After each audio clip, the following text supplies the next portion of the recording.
Hello everyone, welcome to another stream. Little different schedule this week. I would not normally be here on a Monday, but today was a public holiday in the UK, so that meant I wasn't at work. So I had a bit more breathing space. Although clearly not enough because we're still late starting. Welcome in, Tibago, Matcha, Izzy, Alex, and Leori. Thank you all for redeeming your flowers of the day. Congratulations to Matcha for being the first to press the first button. And congratulations, Harry, for being the first to actually be here.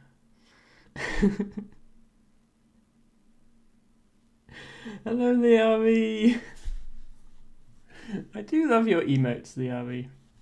Am I still subscribed to you? I can't remember. My mouse isn't working. That's also a problem. I'm not subscribed to you, Liari. I will need to rectify that at the next available moment so that I can use your penguin emotes. Liari says I haven't streamed a while, so it's okay. I know, but I don't sub to people to watch them. I sub to them for their emotes. That doesn't everybody? I thought that's how it worked. There were people I haven't watched in months, but I still have them subbed because I like their emotes. Anyway, Matcha requested Blowhigh and LT Bago requested show outfit, so let's do that.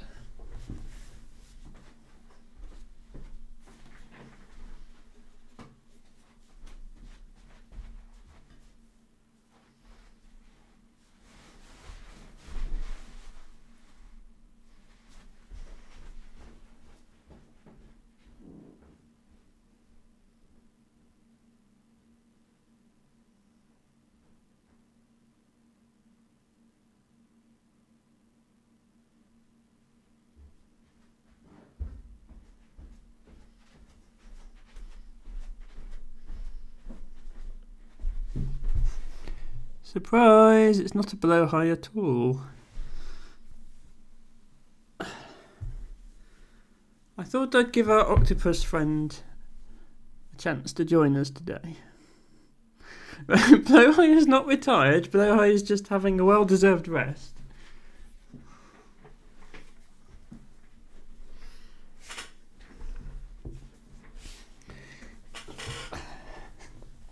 I don't have an emote for this one. Yes, there's always the octopus emoji to use instead. I am going to get more emotes. Loon has actually opened her commissions again. I think. On her website it says they're open, but then on her actual commissions page it says they're still closed. So, but if I get more emotes, I will get a companion emote for the Blowhigh featuring our octopus friend, and probably an animated spinny one as well if I can afford it. Yes, Izzy, you can also use the Kraken. That works too. Ren says, oh yeah, bonus stream. Welcome in, Ben. Yes, I did announce it on the Discord, and I did a Twitch story as well. I do one of those like sort of Wednesday or Thursday every week. I'm not sure how effective they are because I think they're only visible from the mobile app. So desktop viewers don't get them. So as a way to advertise your schedule, I suppose it's another option. But it can't be the only option because people need to know somehow. Thank you, Ren, for redeeming your flower of the day.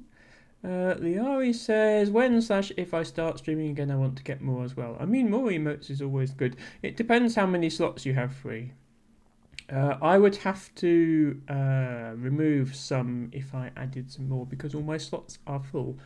However, Right now I have fruits as emotes, and they were only intended to be bits badges. They were never intended as emotes, so I can probably remove them. Matcha Catcher says, "Is that the weird instrument on your shelf?" What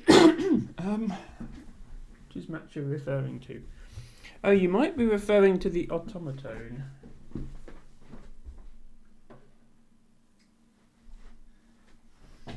Are you referring to this thing, Matcha? Has it got a battery in it? Oh, it has, yes.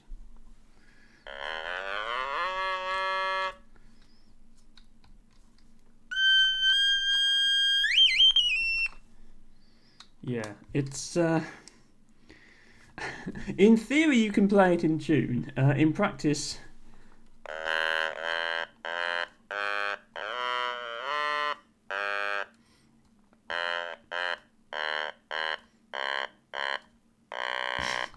it's not really something that. It's no saxoboom, says LT Bago. I completely agree. I've only really got it as a joke. It's there are videos on YouTube of people actually playing them in tune. I think those people have far too much practice with them. Theremin meets Vuvuzela, says Ren. Yeah, you're not far off there, I think, Ren. That's quite enough of that. Apologies to everybody's ears. Matcha says, replace stream start music with Omomototoa. Yeah, I don't think MuseScore has a MIDI preset for automaton, so I'd have to figure that out. I don't think trying to do a live performance of it would work very well. Maybe it's an idea for April the 1st to have a joke version of my intro. If I do a stream on April the 1st. Yaoi says, apparently I have many open slots. Yes, Twitch did add a bunch more emote slots for everybody not that long ago.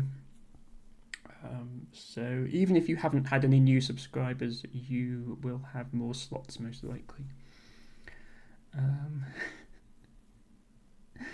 Izzy says, but only Jack Black is a true master of the saxoboom. Yes, I won't play the video on stream, but Izzy is referring to a well-known clip, which everybody should watch. Anyway, enough of that nonsense. Let me put this back.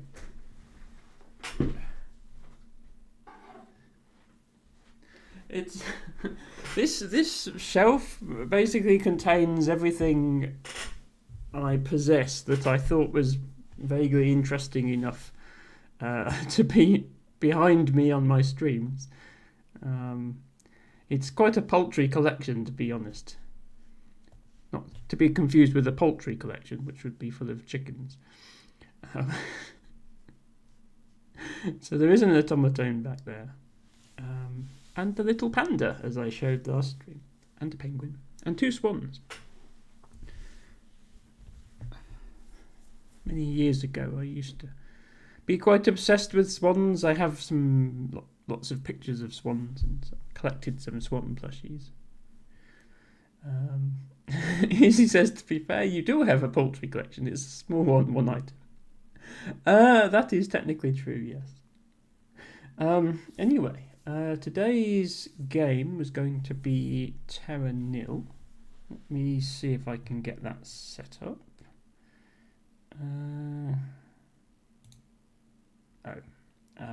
No is the answer to that. Game, where have you gone? Oh, there you are. Okay. Haven't really checked what the sound is going to be like on this one, so do let me know if there are any issues with sound. LT Bago says, I only seem to have water-based plushies. Shork, Octo and Axo. Yes, well, I have arguably water-based plushies as well. I mean, penguins swim in the water, swans swim on the water. All my plushies are in some way connected with water. I need to get something that isn't at some point. Izzy says, same actually. Ah, well, that's okay. We do not discriminate against any sort of plushie. All plushies are good plushies. Izzy says, I have a seal, many penguins, and 2 sharks. Lots and lots of purple penguins. So, Terra Nil. This is a game about regenerating ecosystems on some sort of desolate world where presumably humanity let climate change get out of control or something like that. Which I feel I should put a disclaimer in here that this is not how it works in real life. You cannot simply regenerate an ecosystem. A lot of people take the unfortunate view that climate change doesn't matter because we can just restore it later with technology that doesn't exist yet. No, that's not how it works. But this is a fictional game and it's quite fun. So this book serves as a guide to the intricate process of restoring an environment from a wasteland to a thriving ecosystem. The process is not always easy, and even with this guide, you will need to experiment to understand exactly what needs to be done. In the pages that follow, you will find descriptions of the regions, flora and fauna you are likely to encounter. The book also contains blueprints of machines and structures that will help you in your task. If you are successful, you will eventually no longer need this book. When that happens, I ask that you pass it along that it may serve someone else. Botany is similar in that regard, I think. Good luck with your journey of restoration. Ren says, God, I love graph paper. Not sure why the book is printed on graph paper. It doesn't have any graphs in it. Anyway, there are 3 difficulty levels.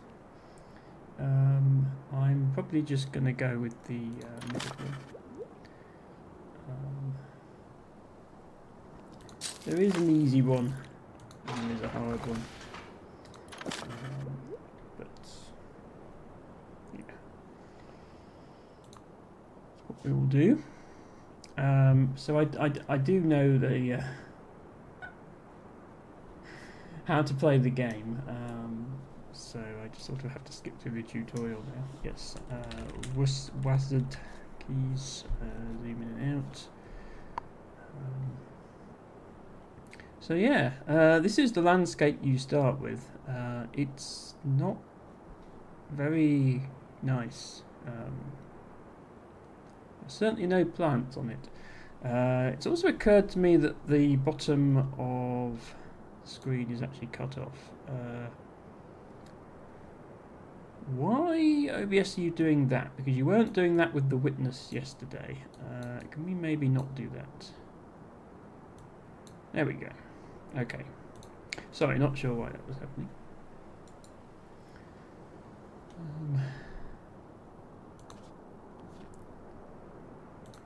It says you need to start off with electricity. Now that you have electricity, you can clean the soil. Try to fit 4 toxin scrubbers as far from the turbine as possible. So this is the magic non-existent technology of cleaning the toxins from the soil. Now we have fertile soil.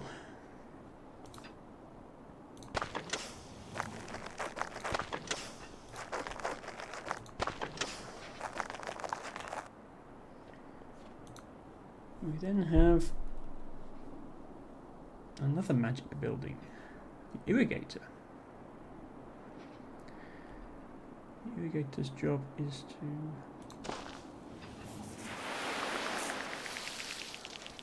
provide water. And then grass.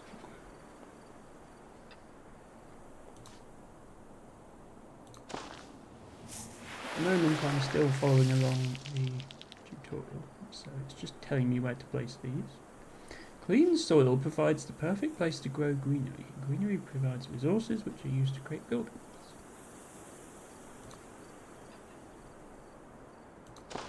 We're not worrying too hard about what species are in our greenery, we're just worried that it's green. Ren says, I bought play sand for my cat box. She was declawed by previous owner and very sensitive about texture. The play sand has washing instructions. Okay. I am curious how you wash sand, Ren.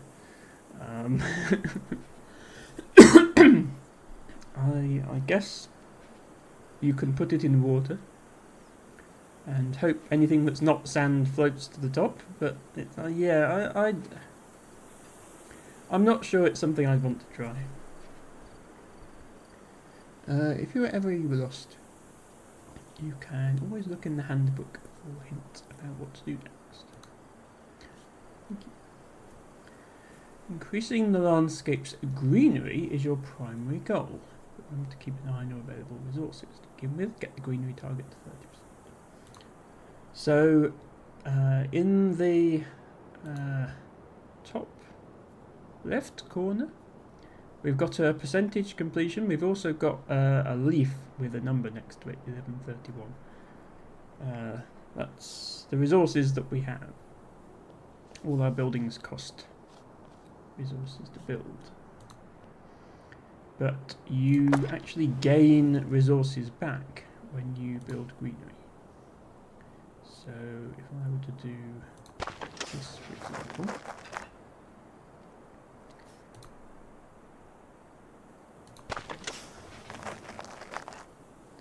and then place one of these, you can see it's got a little plus by it. That says that even though it costs 50 leaves to place, we'll get a net income of 79 because create some green. That's still not 30%, that's 29%. Okay, let's create a little bit more then.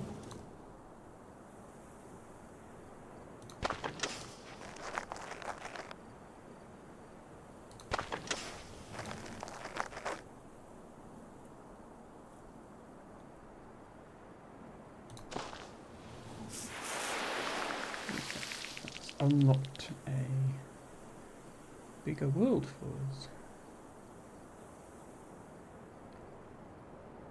I think there is music playing, but it might be a bit quiet. Let me see here. Just going to turn up the volume a little bit.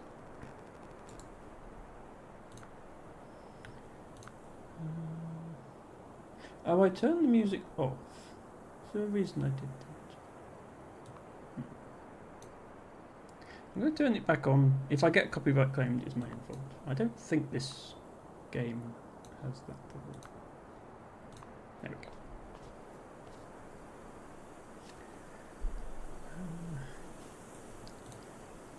So now we proceed as before, but we have a much bigger map to work with. We unlock more buildings to create more interesting environments as we go.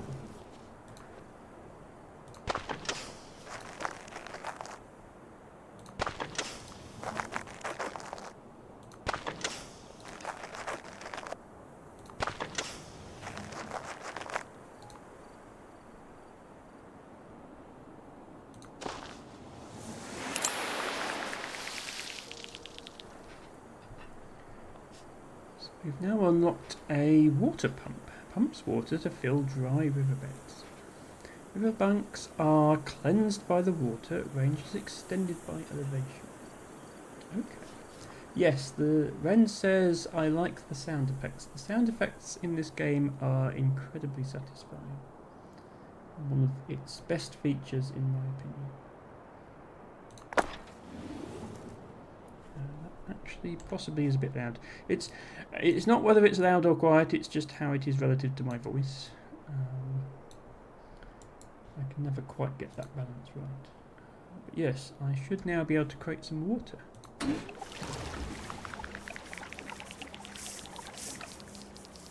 see that water automatically creates greenery even if you haven't detoxified the soil first, which is nice.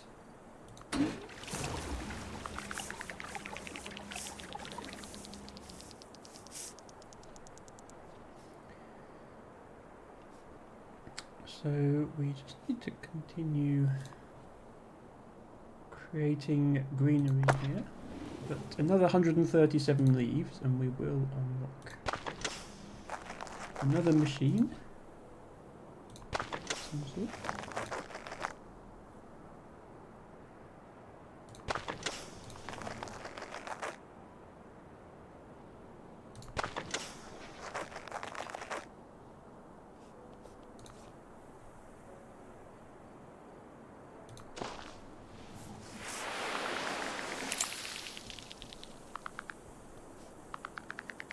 House fire crystallizes nearby greenery, creating rock.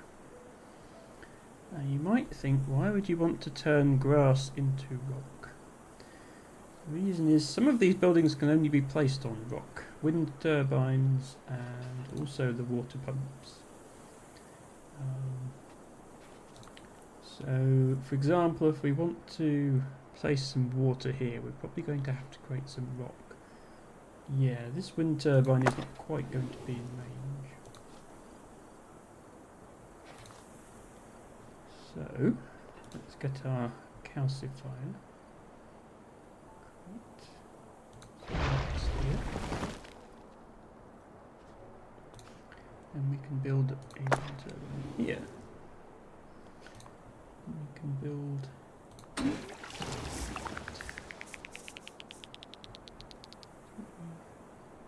pretty much done all the water. Oh no, there's a little bit over there. Well, we'll get to that.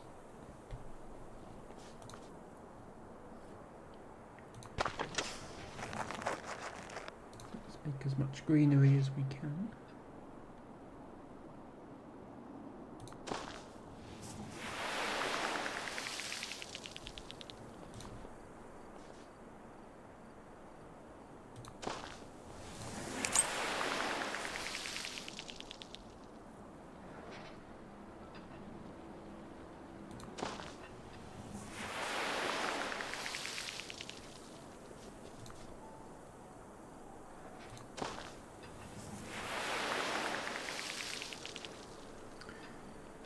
We've unlocked another building.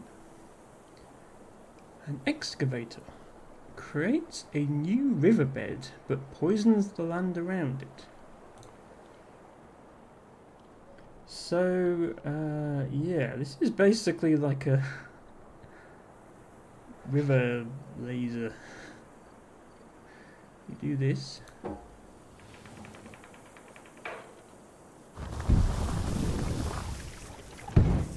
Have more river.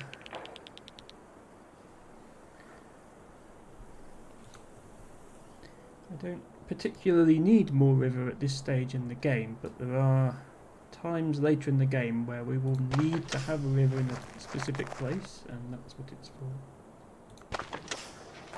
Hello Nespa, welcome in. Thank you for redeeming your flower of the day, which is a harebell. Which is very convenient because that's the emote that the bot does, so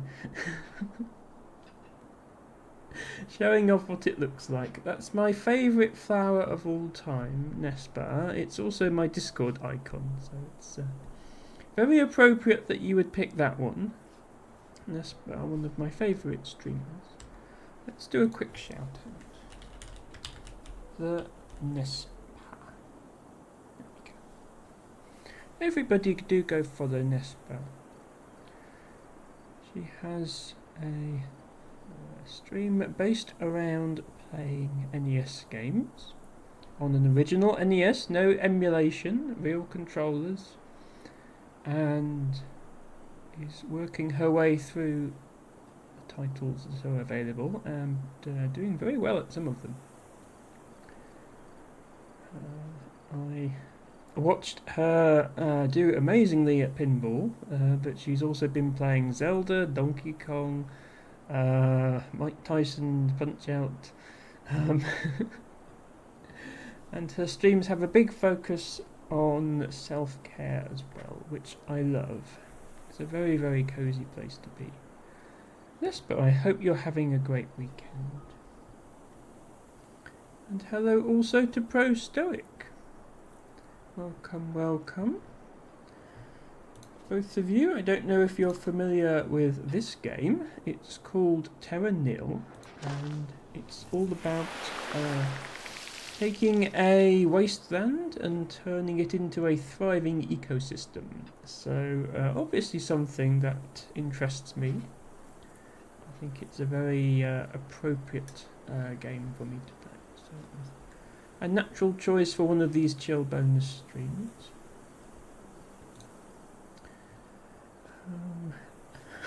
Tipaco says some of them, and Nesbar says varying degrees of success. Now then, some games are hard, especially from the NES era. Like back in those days, you released the game cartridge and that was it. There were no Day Zero patches, there was no DLC. That was it. You were going to be playing that game for months, so they had to be hard, because they had to provide you with enough content to keep playing them. So, you know, they're no joke to anybody used to today's games. Yeah, just a game and a manual, as Nespa said, and in fact we've been reading the manual on stream as well. Pro Stoic says, all my homies and homiesses sloth NES. I don't think I've ever seen the word homiesses in the wild before, Stoic. Thank you for that.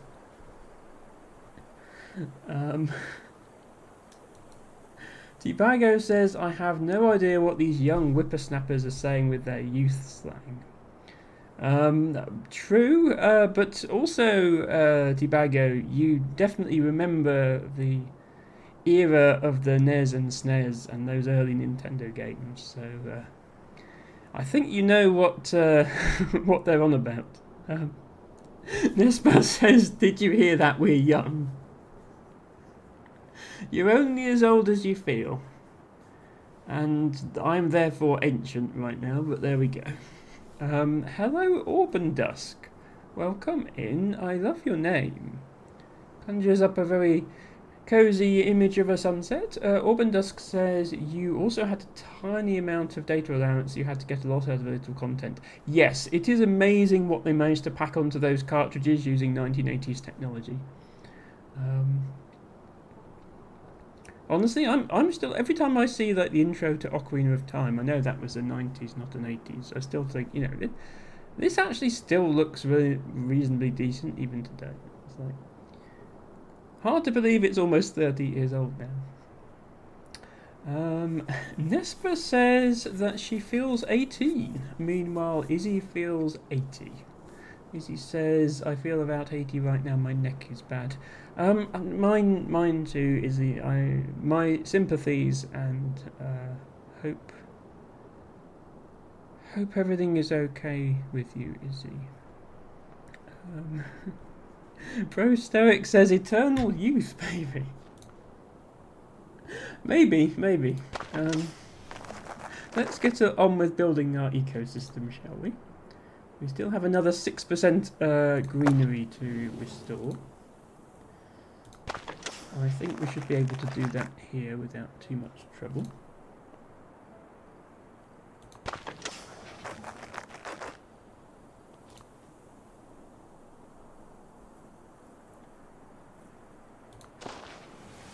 There we go. We've unlocked the next page of the book. And you know me and unnecessarily large books, I'm a big fan. So right now we're in a temperate landscape. Reclaiming this landscape will involve wind turbines for power, toxin scrubbers to clean soil, and water pumps to restore the rivers. The steps to creating a temperate forest are not always straightforward, and you may need to use controlled fires before the trees can thrive. Now, I sort of skipped over this first step, it's greyed out, but I will read it. The first step in any restoration endeavour is to restore water and plant life. To begin with, increase the greenery in this valley with irrigators, pumps and toxin scrubbers. Once the backbone of the ecosystem is thriving, your next step is to increase the diversity of growing plants. Definitely a fan of increasing the diversity of growing plants as a botanist. Introduce fynbos, wetlands and forests. You also need to begin to pay attention to the local climate. Okay.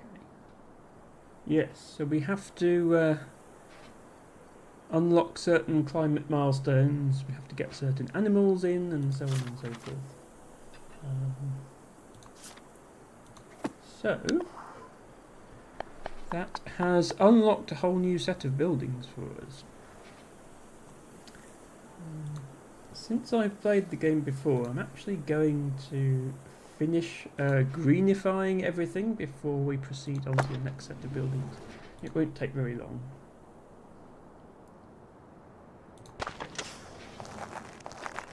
Auburn Dusk says, this being a temperate zone, we shouldn't expect there to be any coconuts. No, unless they were brought here by a swallow. Don't ask me whether it's an African or Eurasian swallow.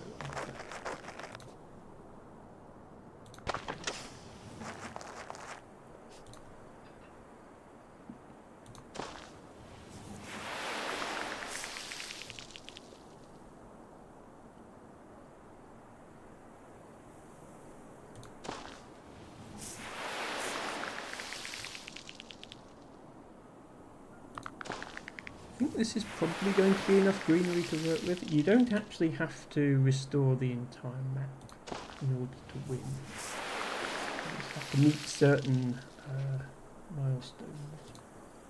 I still can't put anything here. Let me do something about that. There we go. We might as well have as much water as possible.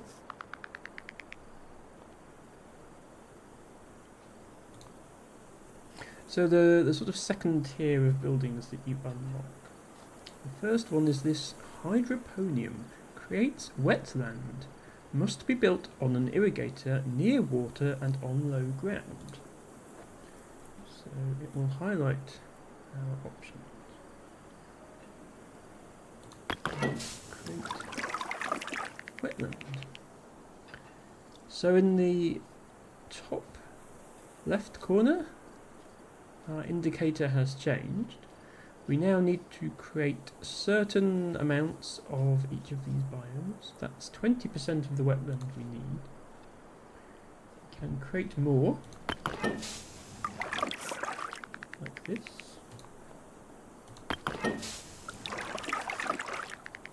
That's not quite going to be enough, but yes, okay, we have one more over here. 87. So what we probably want to do is just pop down another one of these somewhere.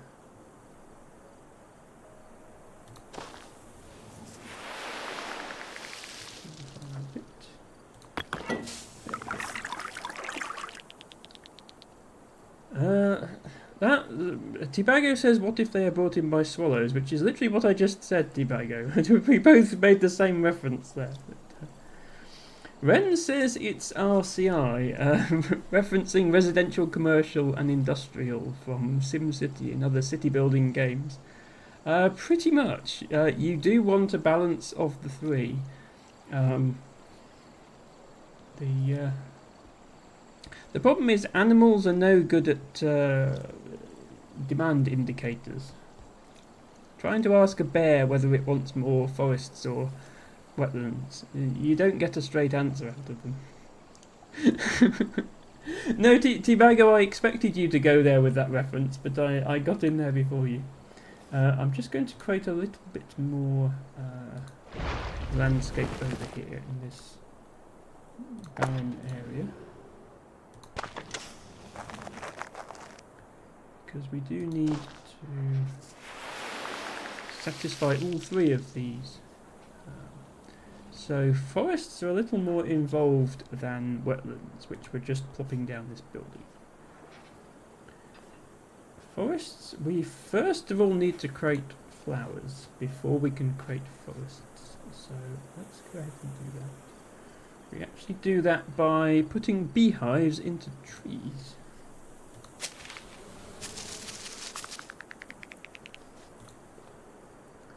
Apparently beehives create flowers. I'm not sure cause and effect is quite the right way around there, but we'll go with it. I think there's one more tree. Yes.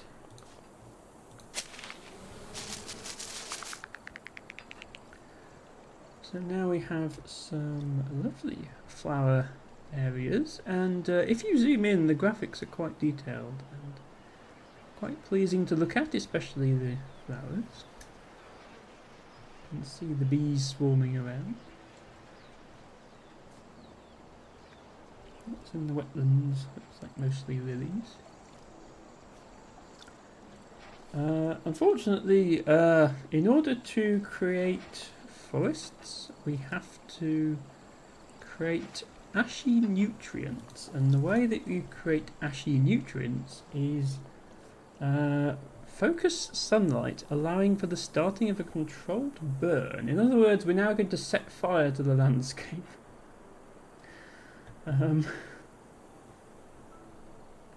So let's do that, shall we? So if I stick this here, I can target invalid.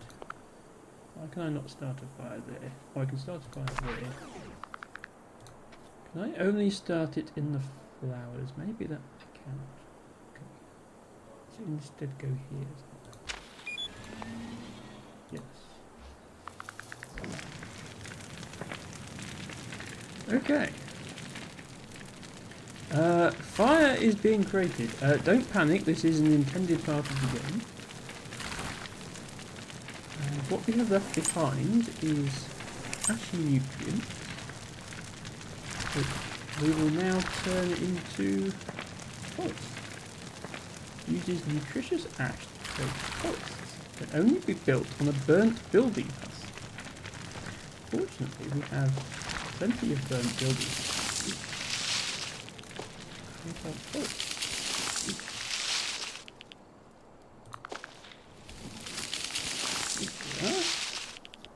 We have now satisfied the forest requirement. There's only one small problem, which is we burnt some of our flowers away.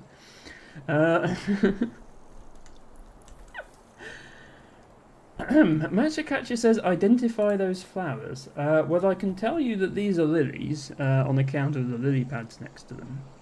Can't tell you the exact species. I have a feeling these flowers are mostly made up. I don't think they're real, but they do look very pretty. If they are based on real flowers, it's likely that they're not British native flowers, which is fine. Don't expect anybody to take quite such a British-centric view of the world as I do, in my botany. Right, small problem. We need to make some flowers to compensate for all the flowers we just burnt. So let's see if I can do that. We're going to need to clean up this ash we just made back into soil again. And then we can turn the soil back into greenery. And then we can turn greenery into flowers. There we go. Now we have a correct amount of everything. Ren asks, can you remove structures like the river machine that has already done its thing? So yes, Ren, you can. And in fact, in order to complete the level, you actually have to remove every structure. The reason you don't want to do that immediately is there's game mechanics like you need to have burnt building remains to construct forests on and stuff like that. However, this is the third step. With plant life and climate re-established, the final step is to construct an airship by recycling your buildings. As you remove your presence, introduce fauna to be the new custodians of this ecosystem. This is the part where we get to add animals. We also get to build this thing.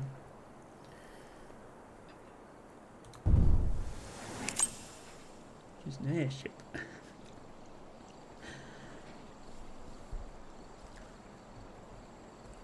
Pro Stoic says, my cabbages! Oh no, Stoic, were your cabbages in the patch that we burnt? I'm so sorry.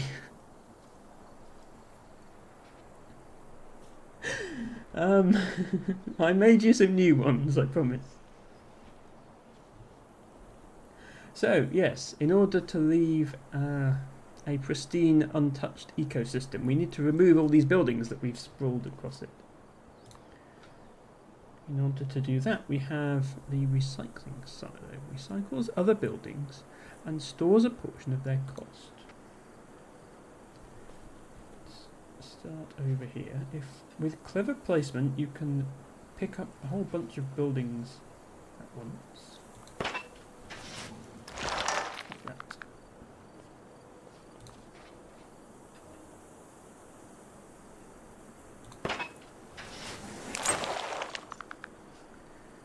And you then unlock the recycling drone. Travels along rivers to collect recycled material from loading docks.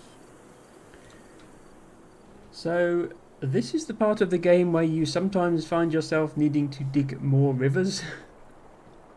I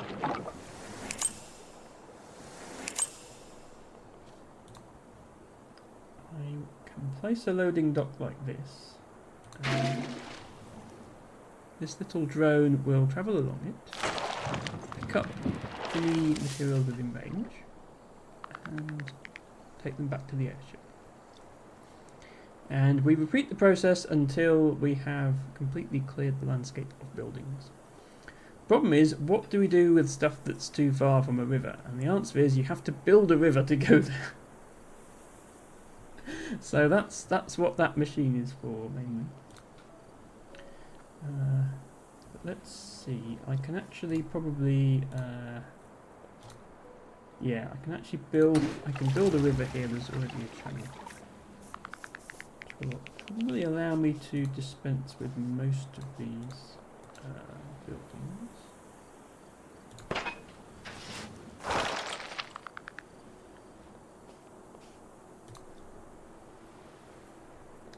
There's one more trick to this, which is the drone isn't able to climb up and down waterfalls. However, you have to build one of these, and then it can climb up and down waterfalls. So, here we go. It's going to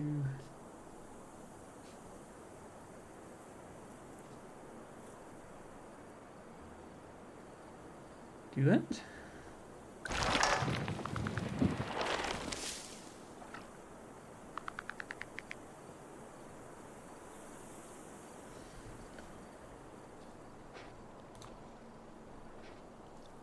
So yes, the goal is to be left with nothing except the airship, which then flies off into the sunset, taking all the resources with it.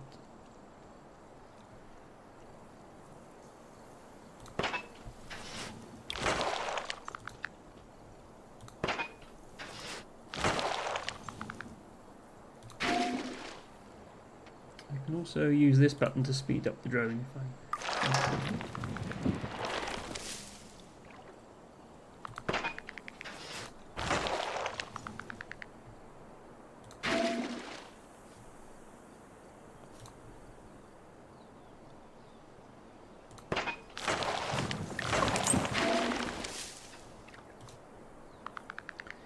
Teabago asks, are we deforesting again?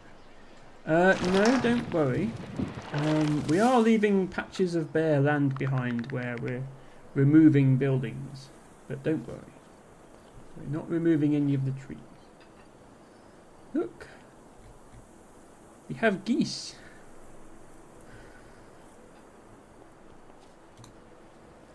The other thing we've unlocked is this. This is how we get animals.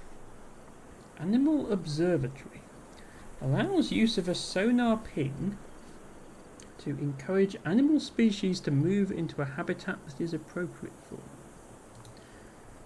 So we have to build one of these somewhere. Let's put it here. And I'll let the tutorial play. The final step as recycling progresses is the reintroduction of animals. New animal species will help maintain the ecosystem long after your buildings are packed away. Animal species need to be scanned for. Use these animal portraits to switch between animals and get a hint about where each species lives. Okay. So, this grazer lives in herds on wide open grassland. You can kind of tell from the silhouette that it's going to be a deer. We just need to find some wide open grassland. Here is some. And we have found deer. There they are. This small amphibian lives in the reeds of a wetland near a rose field. This looks like a suitable habitat. We have frogs! Look! Froggies! Froggies. This large caniforms domain is on a forest which contains a beehive and is on a hill. Okay, that's very specific. I don't actually have any forest on a hill at the moment, so I'm going to have to make one in order to do this, I think.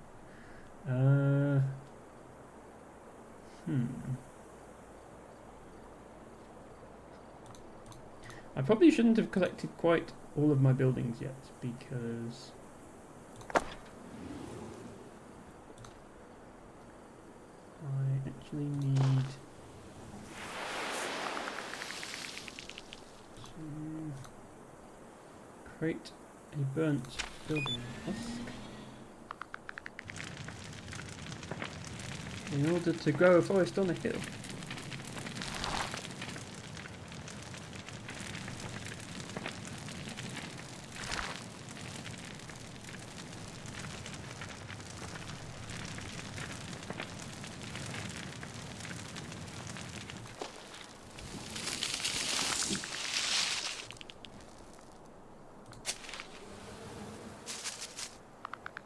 Okay.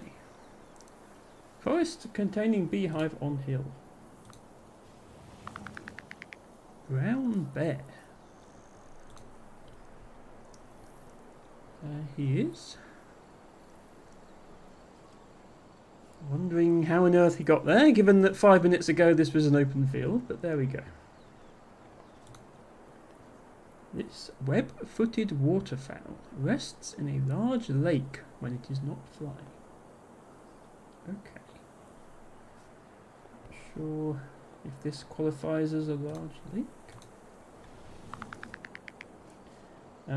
Requirement partially met in a lake. Okay, we might need more water than that. Let's try over here. Requirement still only partially met. Do we have anywhere that's more of a lake than that? Not really.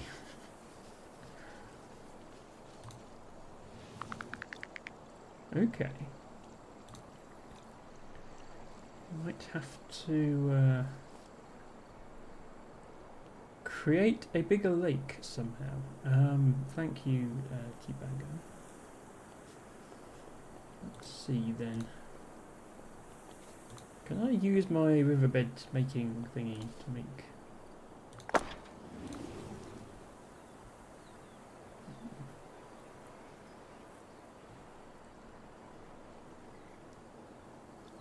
Really? Kind of, yeah, I need to go there.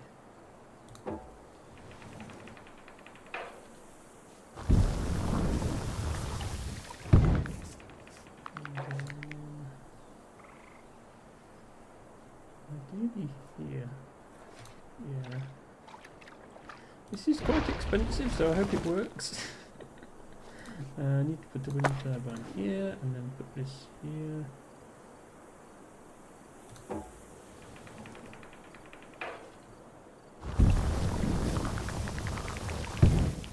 then also fill this bit in with water. Right, is that enough of a lake for our web-footed waterfowl? Yes. We have geese. There's one. Only minor ecological destruction was necessary to create that lake. Let's clean some of that up. Let's clean this up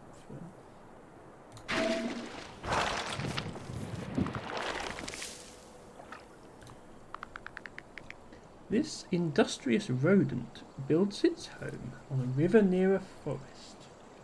Okay.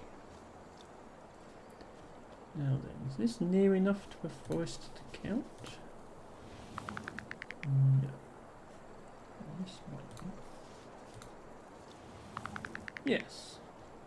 Beavers.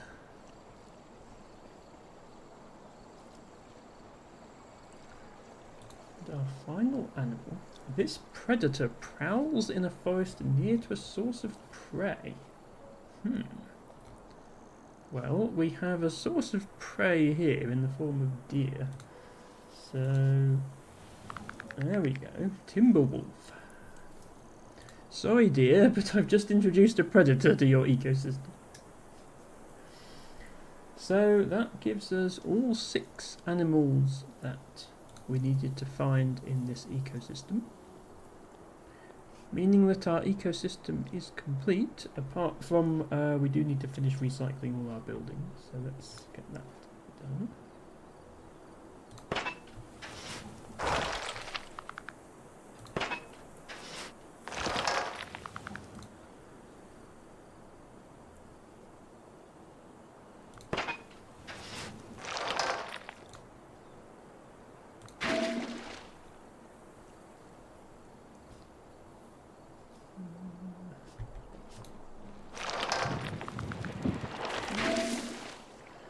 We already came up here once, but we need to come up here again because we had to make a new forest.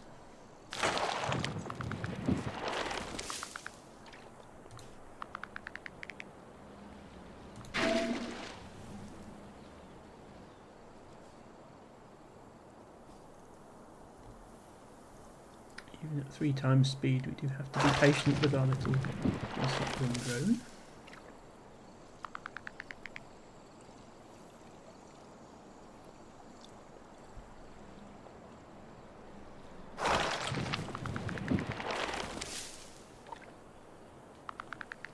The game is now pointing arrows at everywhere where we've still got stuff to pick up. And I think we're actually going to need to create rivers to reach some of these things. It shouldn't be too difficult to do that.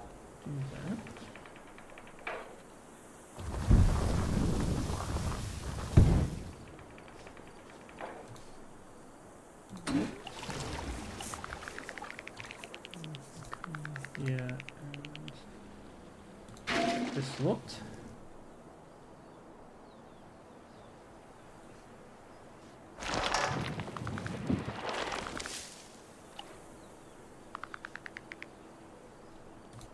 Can we reach? Okay, can we reach that? Not quite. Okay.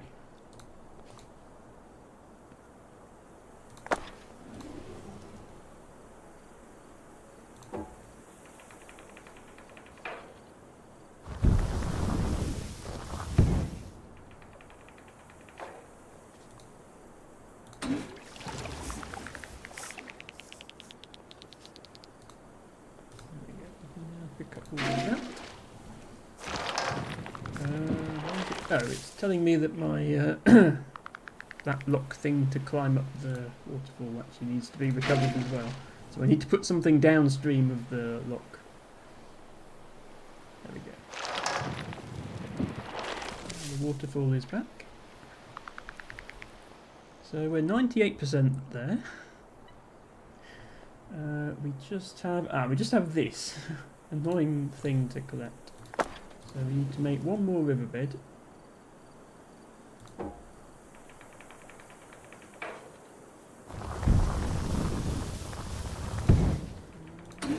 With water. And then I think we're done.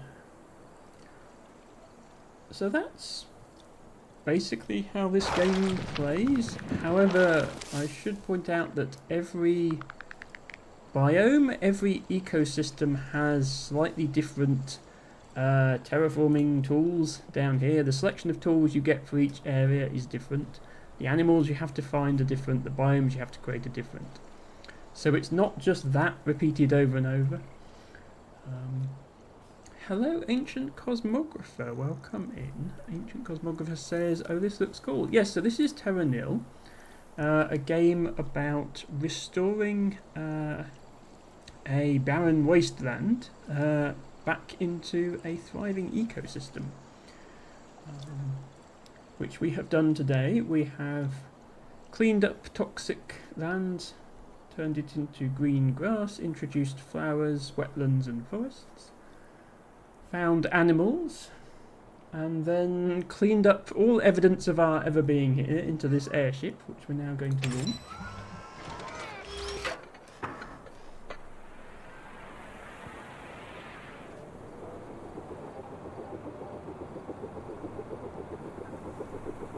Leaving behind a pristine ecosystem. Yes, Ancient Cosmographer says little ducks. Geese were indeed one of the animals we had to find. Look, it even lifts up the little drone after it. Once this sequence has finished, I'll show you the full set of animals.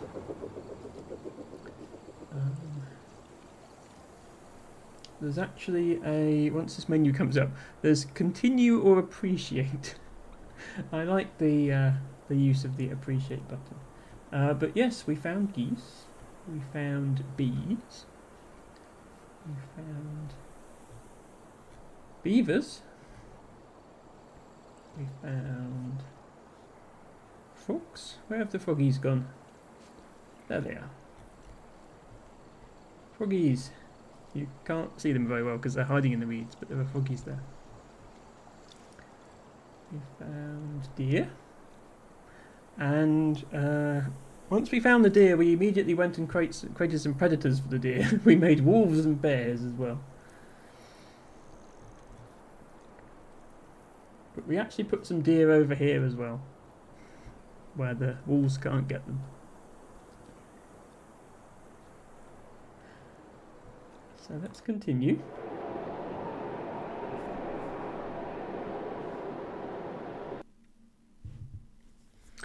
And yeah, so now we get this planet. This is an overview of our progress. So there are 4 regions to restore. Once you've completed temperate, the next one is tropical. However, also within each region there are 2 maps. So there are 2 temperate maps. You can see, well, you can't see because my face cam's in the way, but we've got River Valley, which we've done, and then there's another one underneath. The 2 maps play slightly differently, and the second map is much harder. You really have to think through what you're doing and manage your resources. However, for the sake of variety, I'll move on to tropical next. So again, we have biomes to create, animals to discover on the desolate island.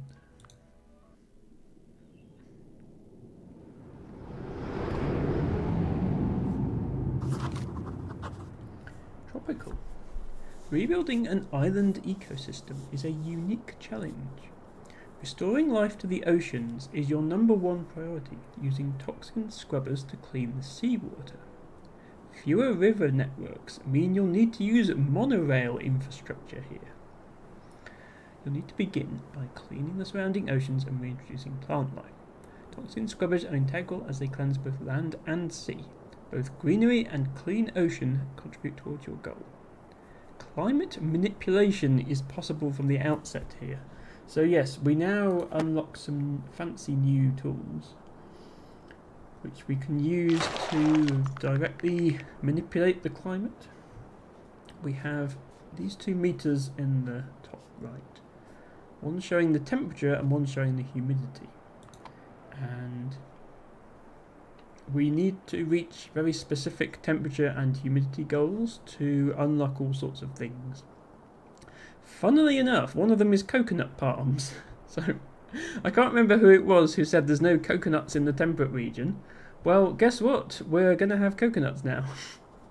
But we're also going to have all these other things. Ancient Cosmographer says, what a sad island. So yes, this is how every map starts. A completely barren wasteland, polluted oceans, polluted land.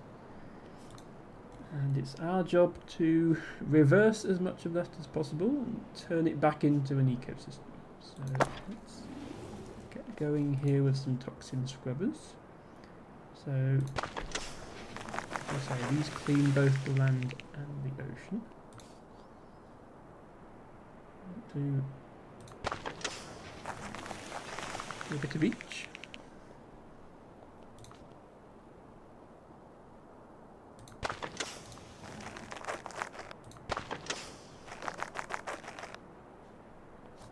Use our irrigators to restore greenery to land.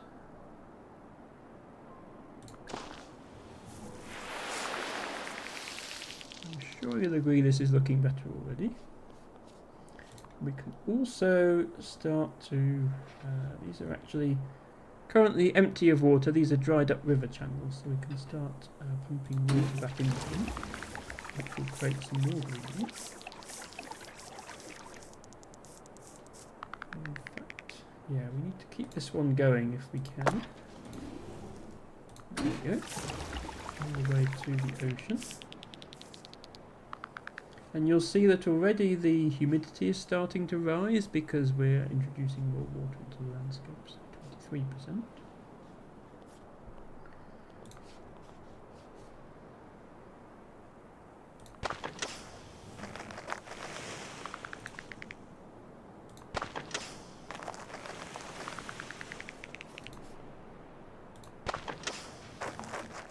We do have to be mindful. As I say, I'm on the medium difficulty, not the hard difficulty, so this is not quite as restrictive as it would otherwise be. But we have this number up here, this number that says 905. That's how many resources we have available to spend.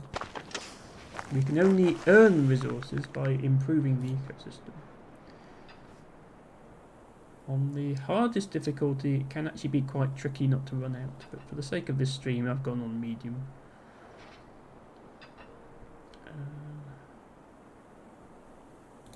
There.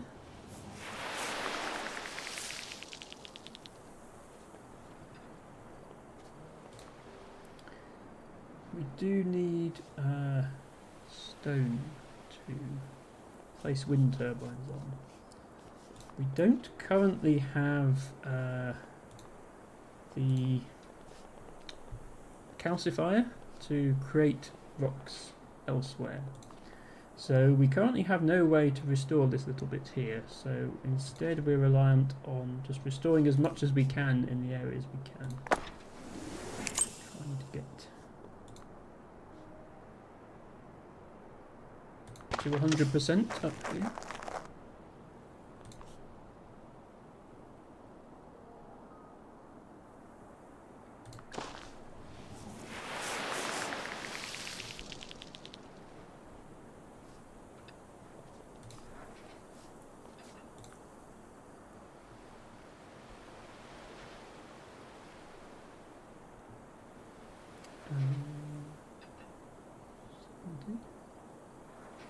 Ah, 75.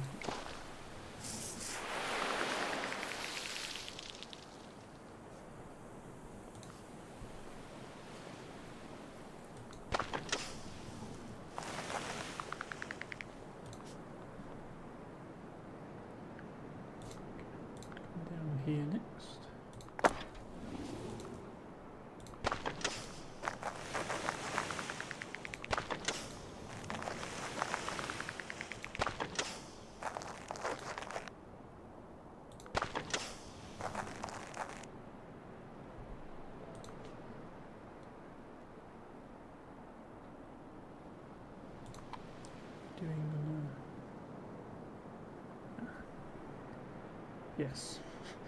The humidity level we need to reach is sort of like 70-75%, so we still have a long way to go on that.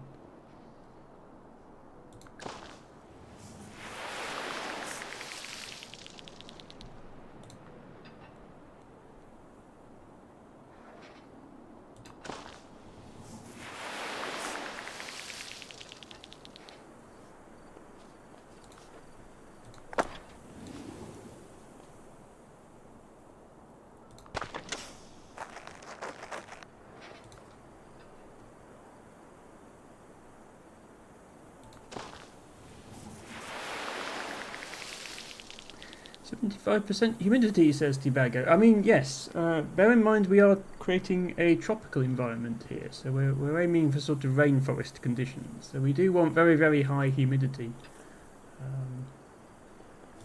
That is the goal here.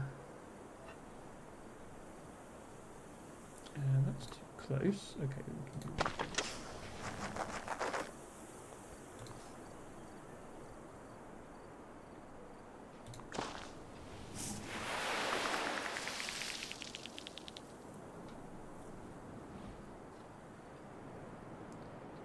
This would be a good opportunity to demonstrate some of the other controls we have. So we no longer have the calcifier to create rock from rivers, however we have the mineralizer, which crystallizes the salt in ocean water to create rock.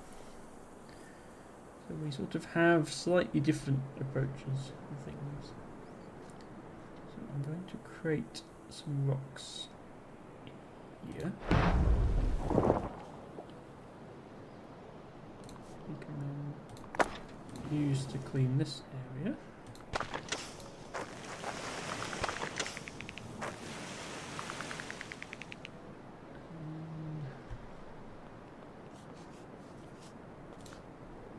Yeah.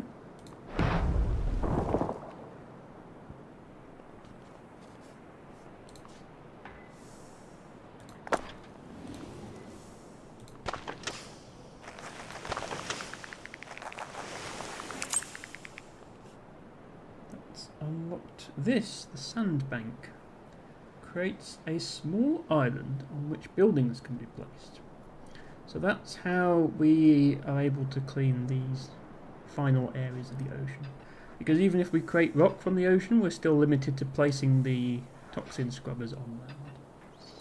So we don't need one of those just yet. We might need one later. To create some more rock.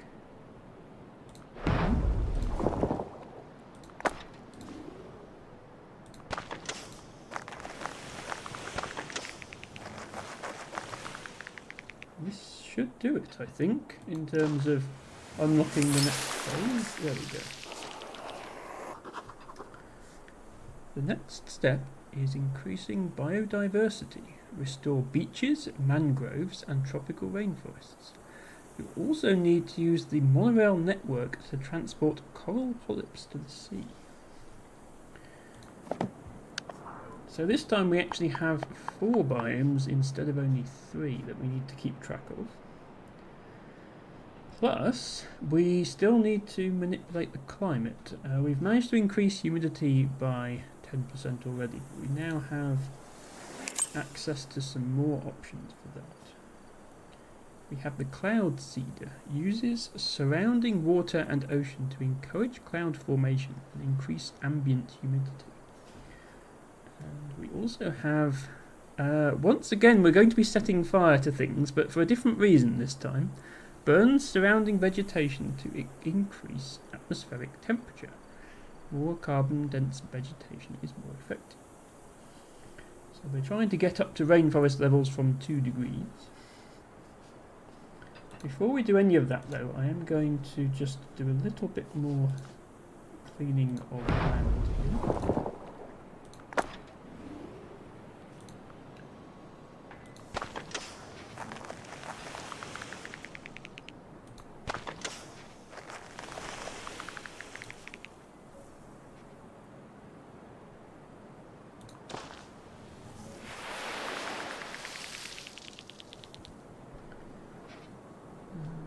Yeah, Don't really have enough ocean yet, that's all I'm conscious of. So let's try... Actually, this bit of ocean here we should be able to clean up quite nicely.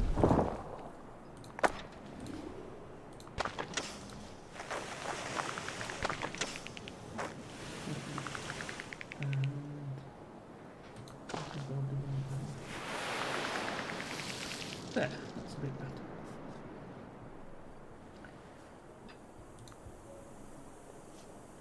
So the first biome we're looking for is mangroves. They once again require us to create wetland using this irrigator building from before. So let's actually, I'll make this area a little bigger and then we can put our wetland up here.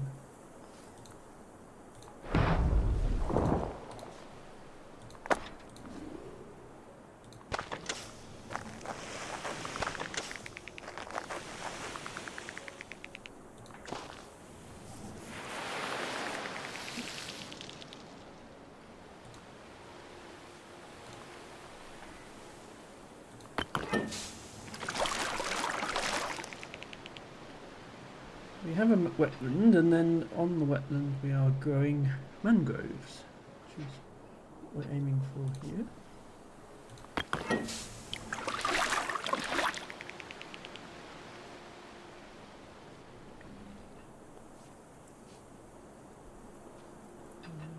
Oh yes, we need combustors to unlock that. Raising the temperature. Yes, if I want to unlock this, this is the only one to be careful of. The order in, this caught me out before, the order in which you unlock these is important. To unlock the moss one, you have to get humidity above 50% before temperature gets above 10 degrees. So I'm actually going to increase humidity first. So to do that, we put cloud seeders near areas of ocean. That makes a big difference to humidity. So rocks should have moss on them now. Don't know if it actually shows moss. Maybe it doesn't. You might as well touch it first. There we go. And we get ferns. I'm a big fan of ferns.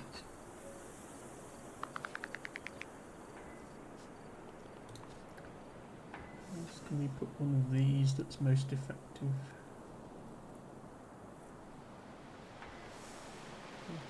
14%. 14%.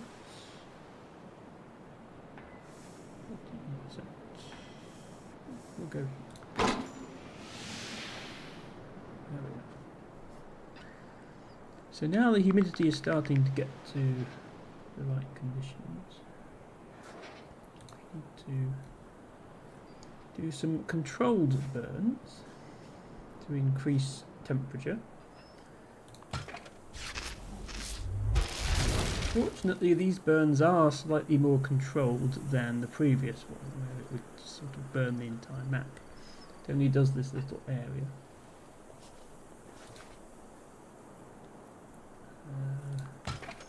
There we go. So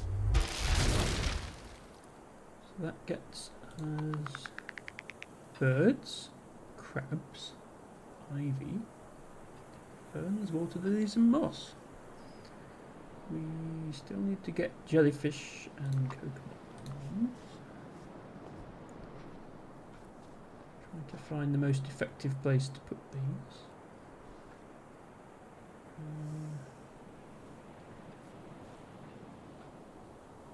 I think it's going to be here or here. Ah, here.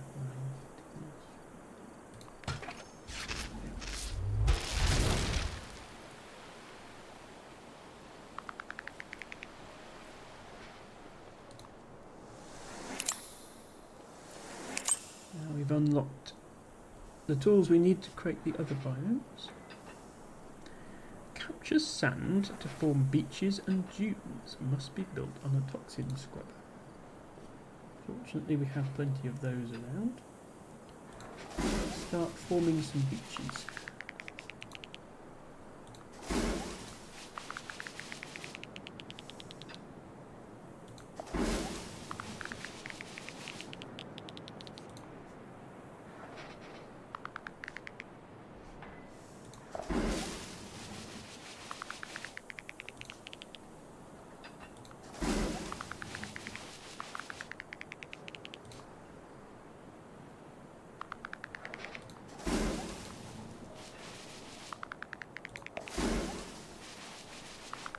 we go.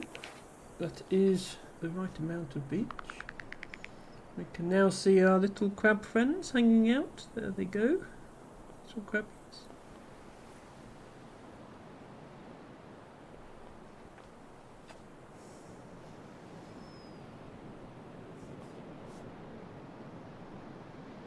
Those connected in triangles form shady areas where tropical forest thrives. Must be built on the side of a cliff.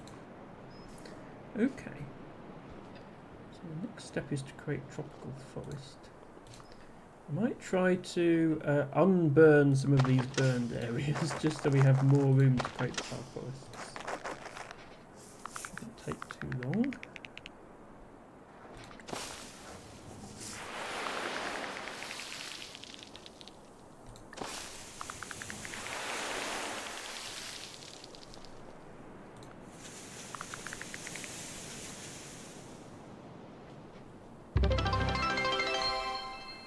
Oh. Crab, crab, crab, crab, crab. Thank you so much, Tibago, for the crab. Was that supposed to be emotes? Because it didn't work. But thank you, Tibago. I think I'll create my forest on this raised area here because the lowland areas are where you need to create mangroves.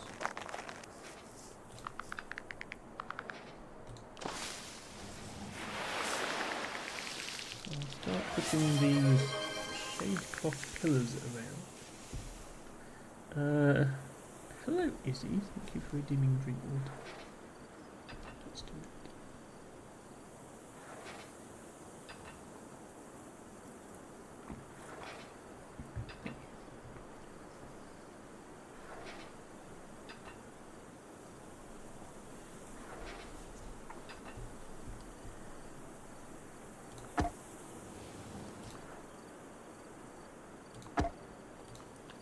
This kind of feels like pitching a tent.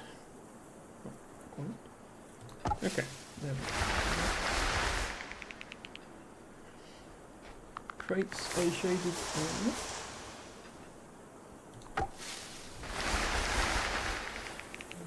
And within that area, the tropical forest will start to go. And there we are, we've reached 30 degrees, so we also have coconut content. Okay, LT Baggo is using BTTV, so he does see those as crab emotes. Yeah, I'm currently looking at the chat in OBS, so I don't see them. But thanks for confirming, T Baggo. This bit of land here is looking a bit bare. Can I do something about that? Yeah, I'll put a rock.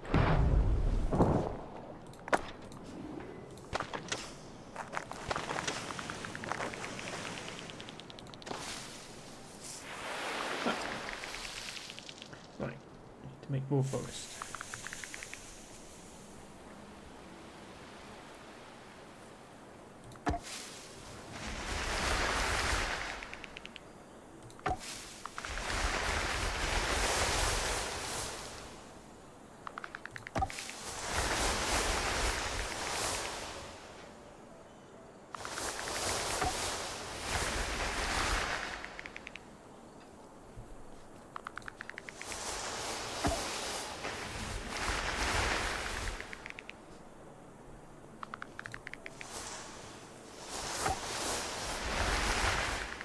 Okay, that's all the forest we need. You can see our migratory birds there. You can also see our coconut palms.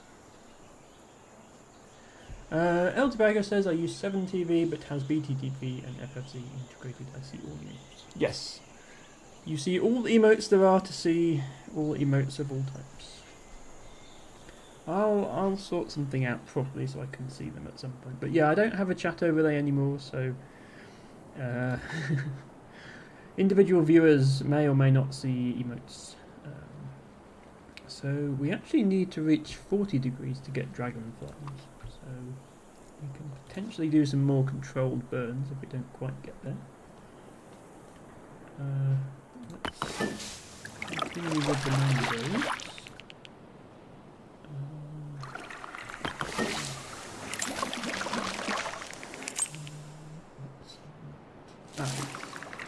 Increases the salinity of the surrounding area, allowing mangroves to flourish. So what this can do is turn the fresh water into salt water.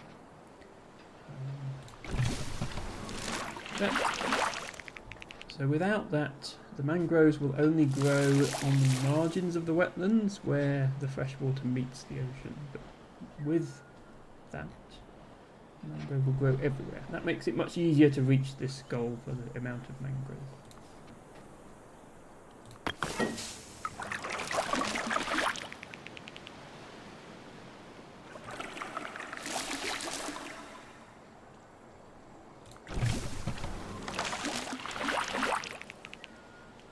We can go back and put one up here.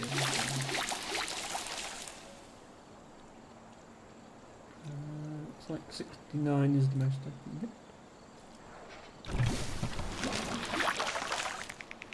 There we go. Completed our mangrove biome. So the last one is coral reef. This one is a little more sophisticated. We need to use our monorail system to move the coral reefs into the ocean. Before I do that, I might just see if I can get humidity up a little bit more. So I can make rain come in. So that's 100% humidity. If we also increase the temperature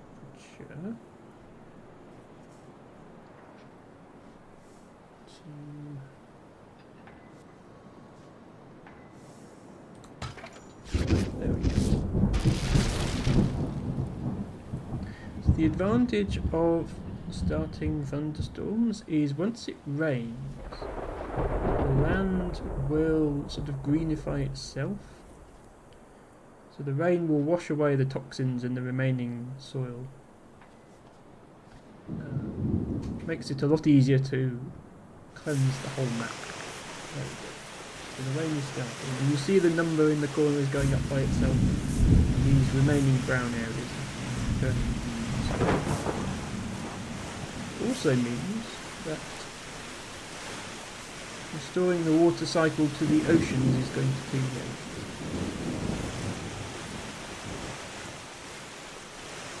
So that's the real goal of getting the humidity level up, is to be able to clean the rest of it.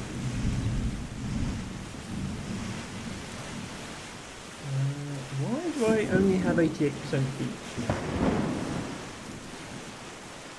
Oh, because I set fire to it. Yeah, sorry. Setting fire to your beach means you have less beach. Important to bear in mind.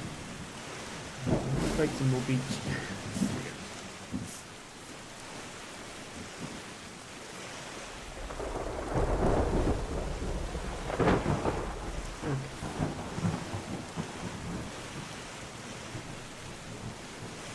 Hello, Alice! Alice says, hi, been rough over here, so I just sit. I'm so sorry to hear that, Alice. Well, thank you for dropping by. We're just playing a little bit of this game called Terra Nil, where you take a barren wasteland and through the magic of geoengineering turn it into an ecosystem, complete with little crabs and birds and all sorts of other animals. We're getting a lot of unwanted traffic today, aren't we, Auntie? But yes, feel free to sit and chill. Great to have you. So yes, we do need now to finish our ecosystem. So this is how you make a monorail. You put these down and then it makes a monorail between them, and you can actually use this to move buildings around, which is quite powerful. So I can take this and I can stick it over here if I want to. And we then need to use that to grow coral and then put it in the sea. So start off by converting one of our irrigators into a coral lab. You can see the coral in there. We then need a monorail node next to the coral lab. We can then take the coral and place it in the water.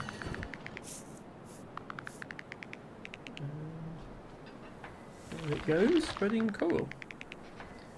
We just need to do that a bunch of times. So this is why it was important to get the rains going, because the water cycle will cleanse the oceans, meaning that we have all this space to grow our coral in. The coral wouldn't grow in polluted water. So yeah, it's sort of a three-step process. Step 1, coral lab. Step 2, monorail. Step 3, transport. But I only need to build one of these. If I wanted to use a irrigator inland, I would have to build multiple nodes to actually transport it. But this is all I need to do here.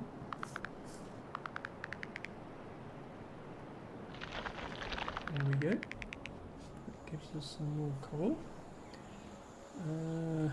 Where else is suitable? I want to put some up here, I think. I'm going to just build another irrigator rather than having to build another. So put another irrigator there.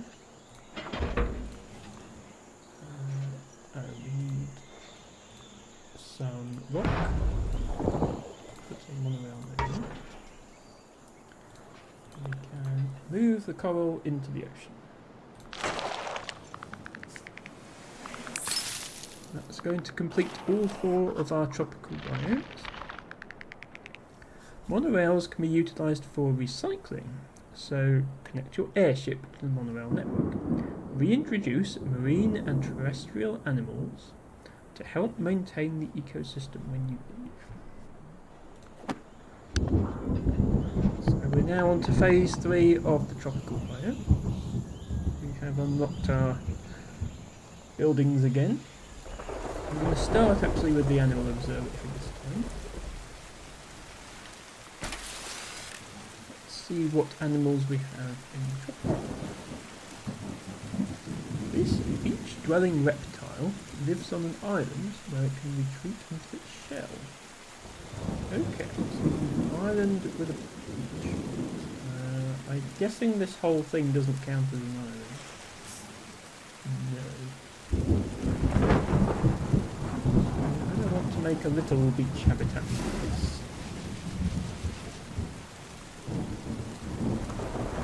There we go. Tortoises! Look, we have little tortoises.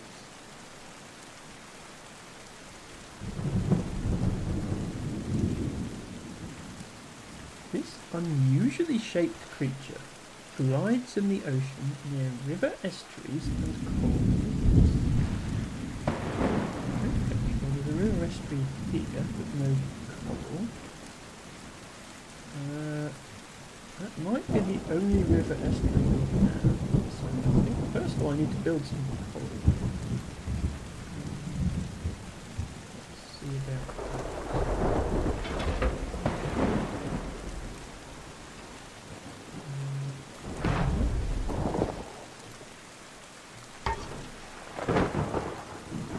Coral in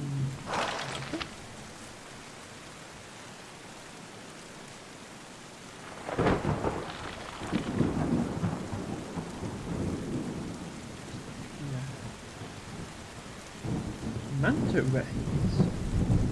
Okay. So yeah, each animal has conditions you have to meet in range of ocean, in range of coral reef, and in range of river. I'm sure I can see them, but they're down there. Oh, there goes one. Oh wow.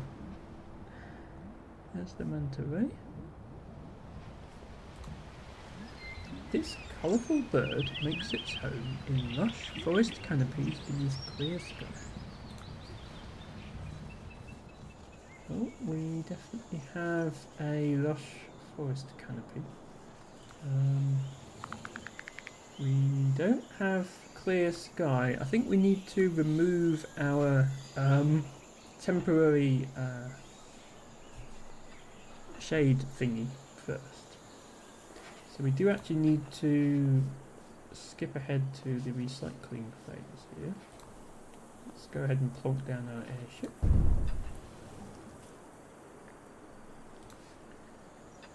Should be able to recycle part of the canopy. There we go.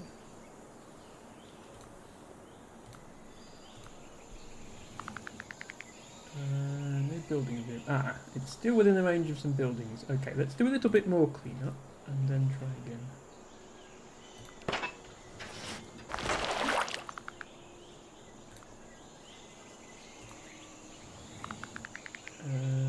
Apparently still buildings in range.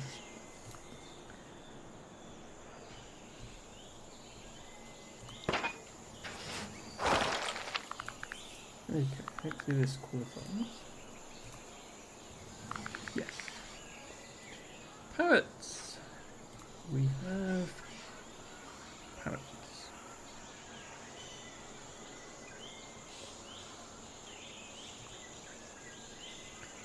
This wader combs for food along the sand of beaches and the mud of wetlands. So we're looking for somewhere where a beach meets a wetland. We have such a location here.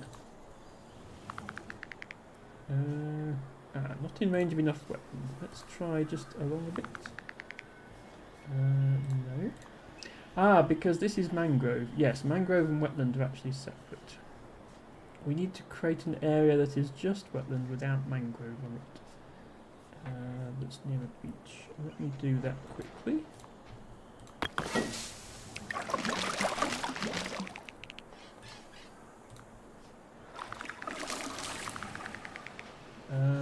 Now it's not in range of enough beach.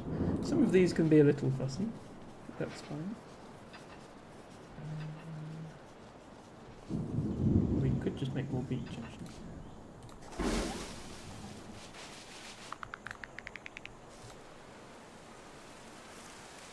Flamingo! There they are. Oops, no, there they're not. There they are.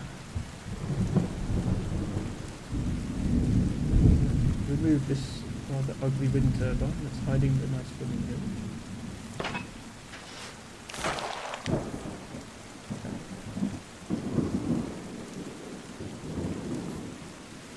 This aquatic predator lives in both dense coral and in the waters of mangrove forests. Oh, hang on, I accidentally recycled my observatory, so I can't do any more scans. Let me put one down there. So we need coral and mangrove. This looks like a good place.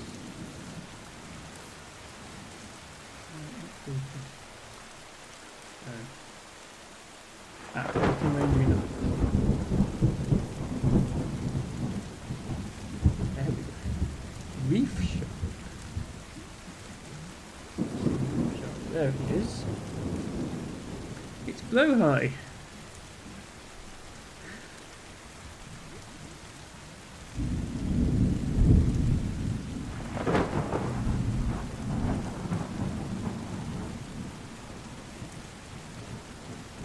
This large pelagic mammal swims in the deep waters of the ocean far from land. Let's go right in the corner.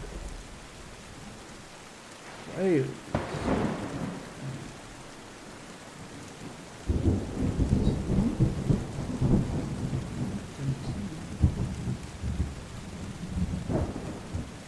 Well, they're down there. Might have to trust me on that. So we found all 6 animals. We still don't have our dragonflies. It's still not hot enough for them. So I'm going to do some more vegetation burning, just to see if I can get it up to 40 degrees.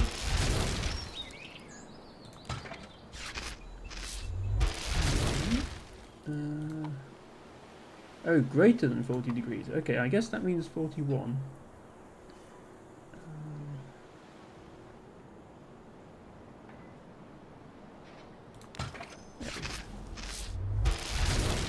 We have our dragonflies as well, and that actually completes all of our climate goals. I like to be a bit of a perfectionist with this game. And we need to start recycling our stuff. So this time we don't have the little drones that go up the river, and we don't have the giant river excavating machine either. Instead, we need to use the monorail network for recycling purposes, which will be unlocked in just a moment.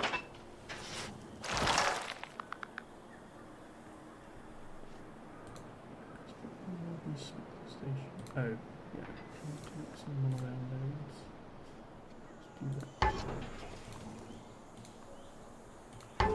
So in effect, we're using the monorail network to do our recycle.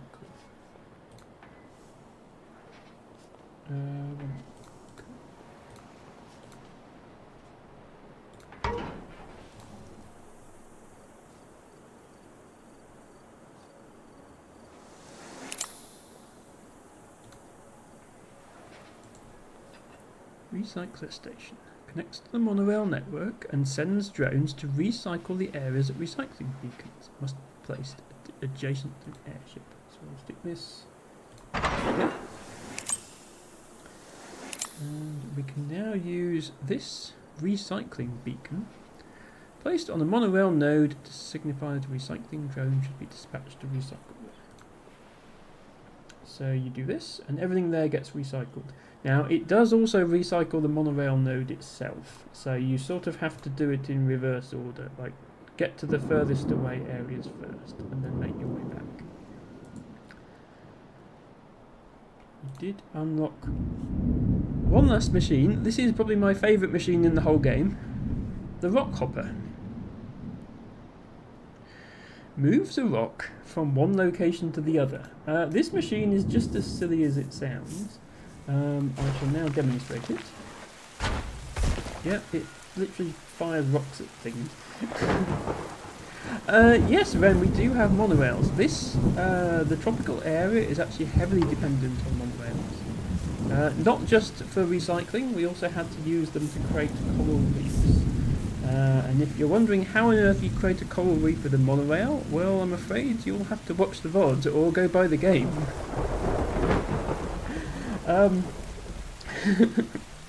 I'll just throw out a Steam link for anyone who's interested, since obviously Ren has already said he's interested.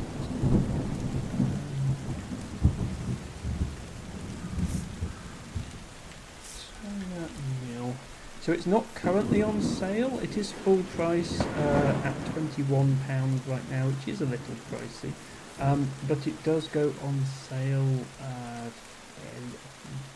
So my advice would be wait for sale. Has 85% reviews, so it's not like overwhelming positive, but it's a game that I like because ecosystems and flowers and animals and stuff. So there's the link. Yes, I recommend purchasing video games rather than Twitch viewers. I mean, when have Twitch viewers ever done anything for me? I'm joking. Thank you, T-Bago. The bots are out in force today, it seems. But yes, there's the blurb and the Steam link for the game.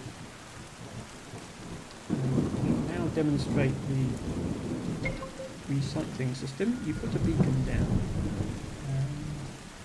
A little monorail car comes and picks it up for you.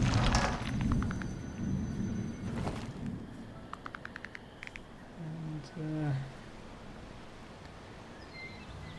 Tibago asks, a genuine, bona fide electrified 6-car monorail? Well, it's not 6-car, but apart from that, Tibago, you're spot on. Let's see if I can pick these up with a minimum of rock moving shenanigans. But as mentioned, in the event that we don't have an available rock, we can use one of these rock hoppers. It's just so silly. Allows us to go here and pick up this recycler. I'll also speed up the vehicles.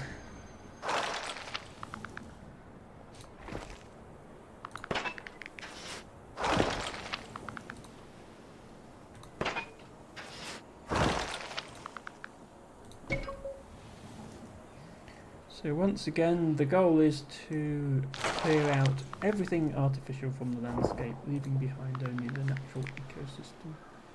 We are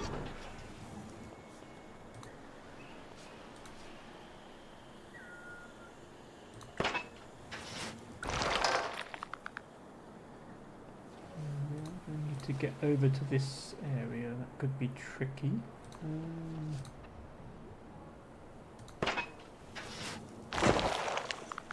Might be a call for the rock hopper.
Okay, I think it's just this bit now. Yeah, you have to place these on land. So this little mangrove area. This started off as land, but it's now considered water, so we can't place recyclers on it. So we have a little bit of the.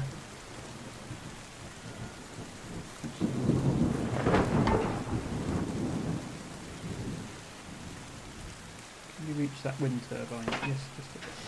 Okay. Now we're going to get to this toxins scrubber.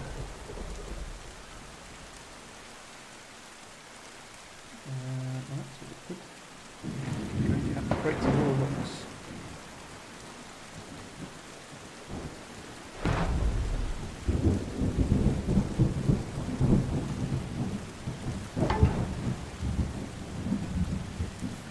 There's always a solution, it just sometimes requires a bit of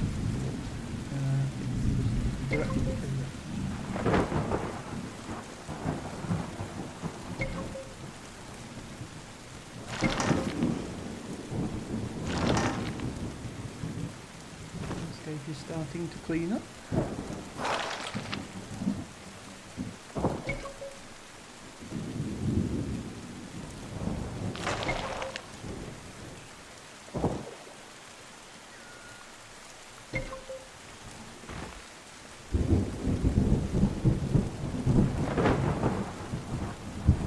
Flamingos are flying.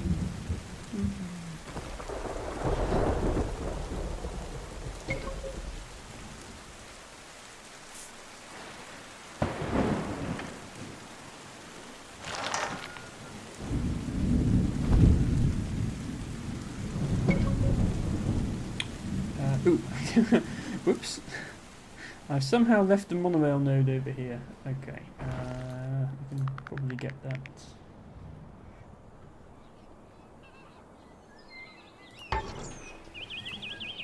bit of rock hopping.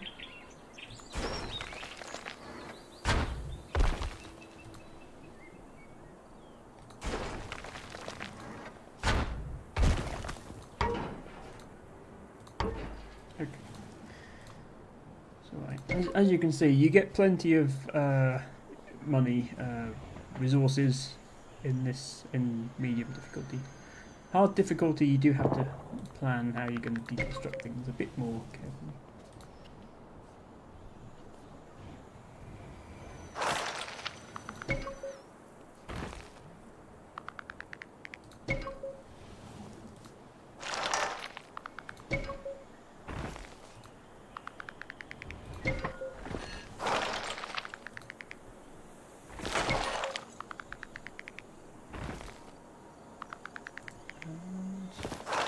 Going to be everything. A completed landscape. As I say, we met all our climate goals. And to launch the airship.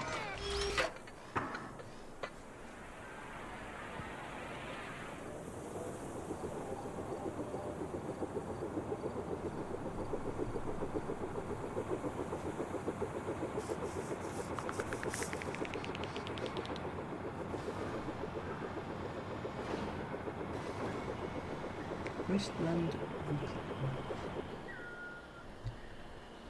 And yeah, just for reference, if you click the appreciate button, it does a sort of little slideshow.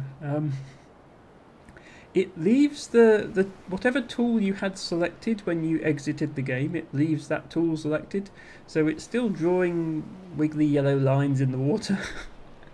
But that's okay. There's nothing actually there. Oh, the parrots are flying.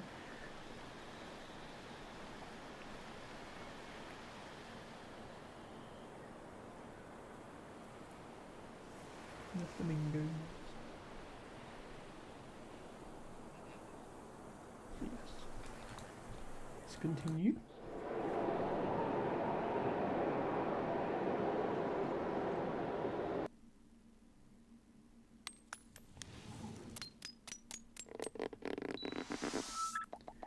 So there's our restoration progress.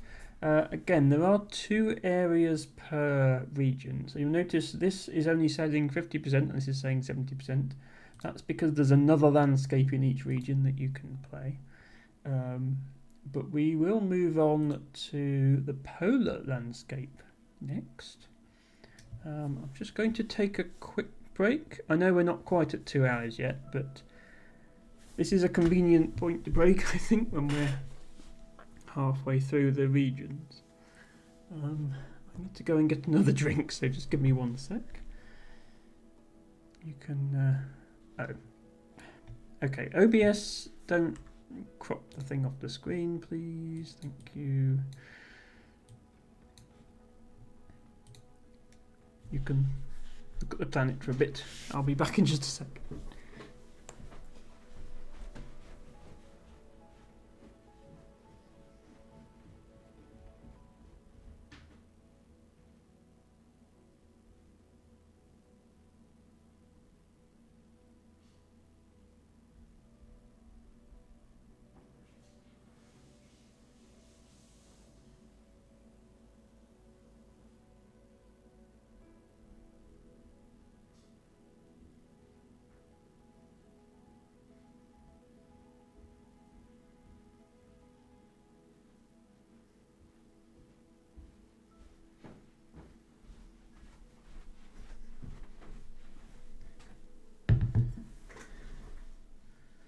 Okay, we're back.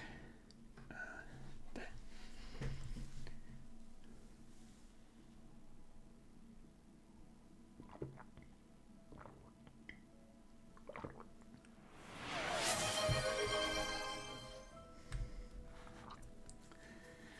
Sorry, I try to have a full glass before I start my stream, but sometimes I manage to forget. Ooh. We have a botany request from LT Bago. Thank you for that. Dyer's greenweed. Dyer's greenweed, Dyer's broom, Genista dinctoria. Also known as Dyer's broom. I have actually recorded that, but only once, so it's pretty rare where I am. Thank you for that suggestion. We might as well do the other redeems now. Let me switch to camera and do some stretches.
Antibago says you were already drinking, so I didn't bother with hydrate. Yeah, I skipped ahead and did that one myself because I was thirsty. Okay, let's get the book.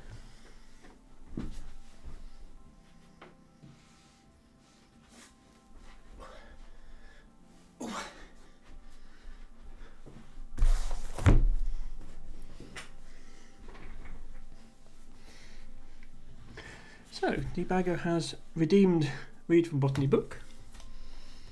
Anybody for 1,000 channel points can name a British wildflower of their choice, or just give me a random page number and I will see what's on that page. Debago has picked Dyer's Greenweed.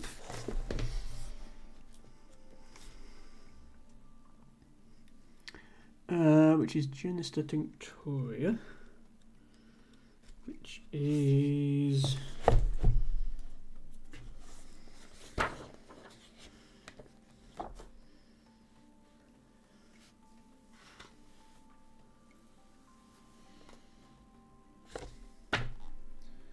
in the other book. Always managed to pick things that are in volume 1, don't you?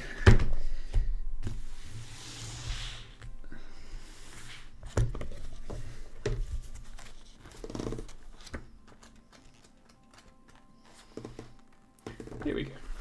Okay.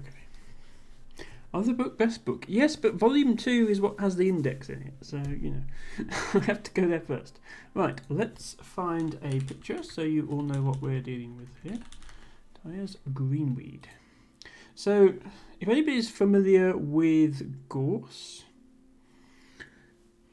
it's sort of like gorse but dialed down a notch. Gorse is this big prickly plant that has yellow flowers. Dyer's Greenweed is in the same family, and it's a smaller, not so prickly plant that has very similar yellow flowers. Let's do that one for a view of the flowers, and this one for a view of what the plant looks like overall. There we go. And OBS, yeah, still haven't figured out how to full screen this properly. So there, you see the flowers. Let's read the book. A small deciduous shrub of calcareous grassland, rough pastures and old meadows, calcareous mires, grass heaths, cliffs, road verges, stream banks, woodland rides and field edges, on heavy, nutrient-poor soils, usually calcareous to slightly acidic clays. It has declined considerably in the second half of the 20th century, mainly through the destruction or agricultural improvement of old meadows and pastures. Undergrazing or neglect and also overgrazing by sheep have contributed to further losses since 2000, and it is now a rare sight in many counties, and possibly only abundant in unimproved chalk grasslands in southern England. There are 2 subspecies. Subspecies tinctoria occurs throughout England and Wales. Subspecies littoralis, which is very rare, occurs only on the Cornish coast. It's actually mapped separately in the book. Subspecies littoralis says a small procumbent shrub of short maritime grasslands and heathlands on cliff tops on the Lizard Peninsula in West Cornwall. The distribution of this subspecies is stable, which makes sense. The Cornish coast is somewhat better protected than many of our habitats. So the more common subspecies is found in North Somerset, where I live and record botany. I personally have only seen it once. On an otherwise unassuming looking road verge in the middle of nowhere, which seems to be the place where it's most at home. That's a daffodil you have there, Matcha, but you got the right colour. Thank you for that. Let's have a look at the distribution map. Yes, much as I would like to have an emote for every British wildflower, there are 3 big problems with that. Problem number 1, I don't have enough emote slots. Problem number 2, I don't have enough money to buy that many emotes. And problem number 3, Loon doesn't have enough time to make them. Apart from that, there's nothing stopping me. So, Dyer's greenweed. I suppose I'll show you both subspecies. So we'll start with the Cornish subspecies, which, as the book mentions, is prostrate, so it grows flat on the ground rather than as a big shrub, which makes sense if you think about how coastal plants, especially on the southwest coast that's exposed to the Atlantic winds, they are going to be growing in that manner. So here we have the distribution of that subspecies, northwest Cornish coast and the lizard. And then we have the other subspecies. As you can see, pretty rare these days. If I get up the historical records, so anywhere highlighted in white means it was recorded there before 1930. Pink is before 1970, brown before 1986, and green before 2000. So you can see even in 2000 it was found in places where it isn't found now. So the decline is constant and continuing throughout the 20th century and into the 21st. And these are the only places it's found now. I think there might be some... Okay, yeah, there's a few records mapped not to a specific subspecies in North Somerset, which includes the ones I made, I think. So its main holdout is on unimproved chalk grassland in Wiltshire. The book did say that that's where it was safest, on the unimproved chalk. And if you're wondering how does this area survive, why is it that this specific area is unimproved, it hasn't had its habitat destroyed by agriculture. This is Salisbury Plain, and these 3 blobs here are the 3 main MOD training ranges. So these areas are off limits to the public and also off limits to agriculture. That has actually been somewhat of a saving grace for rare chalk species that would otherwise be wiped out. They are able to grow on these areas relatively uninterfered with, other than occasionally being shot at. So it turns out being run over by a tank occasionally is actually less damaging to an ecosystem than clearing the whole thing for agriculture. Who would have known? Ren says, so who collects the data there?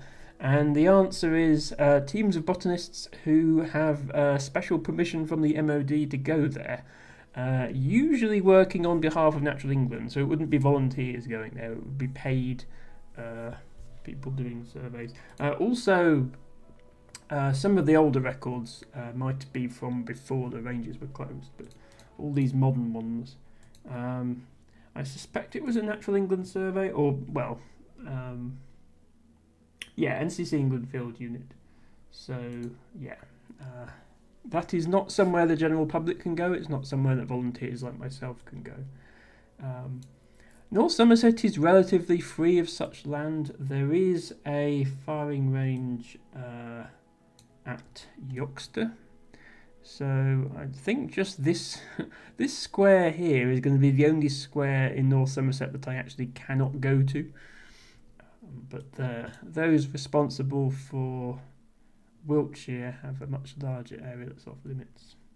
But as I say, it's fortunate for this plant that is the case, because it's given it an area. I mean, again, it's still declining there. All the brown areas are areas it hasn't been seen since the 1980s. But even if we focus only on records made since 2000, there's still more there than in any other area of the country. And yeah, it doesn't go in Scotland either. The northern limit of its natural range is, I guess, just over the Scottish border, the south coast here, and then no further north than that. LT Pago says secret military plan to blow up botanists. No, you you have to arrange these things with the MOD. It's possibly a secret military plan to blow up rare plants, but not botanists, I assure you. Anyway, that is Greenweed. Thank you very much, T-Bago, for requesting that. We shall now return to Terra Nil. We took a break from our fake ecosystems to talk about a real one. There's definitely a theme to this stream. There we go. So we're going to be moving on to the polar ecosystem. Orbandesk says simulated. Well, yes, this is simulated. Dyer's greenweed distribution is very much not simulated. It is the hard work of volunteers such as myself and also employees of Natural England. Right, the polar ecosystem. Geysers and lava flows make this region perfect for geothermal power. You'll need to melt the polluted permafrost in order to clean the ground beneath. Solar amplifiers will help increase ambient temperature and melt snow. Begin by using seismic detonators to cause fissures to erupt, bringing lava to the surface. This sounds dangerous. Use geothermal plants and solar amplifiers to melt snow, allowing you to clean the ground beneath. Detoxify the polar ocean, as it is also a source of life. Okay. So we are back to barren wasteland, but this time it's a cold barren wasteland. And we actually have 3 environmental meters.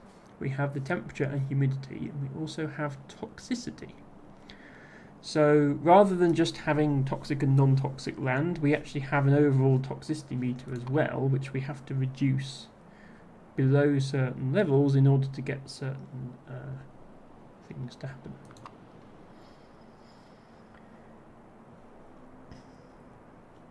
These are the geothermal fissures, and I'm going to explode one of them.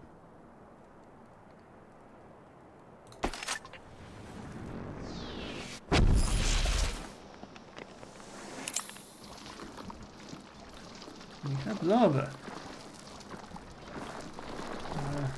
This game has, I guess, Minecraft lava physics, so the lava will spread down hills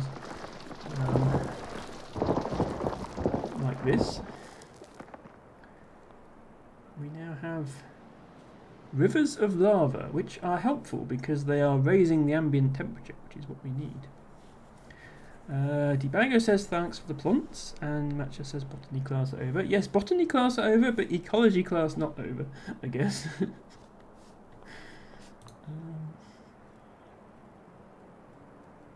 Let's do some more lava exploding.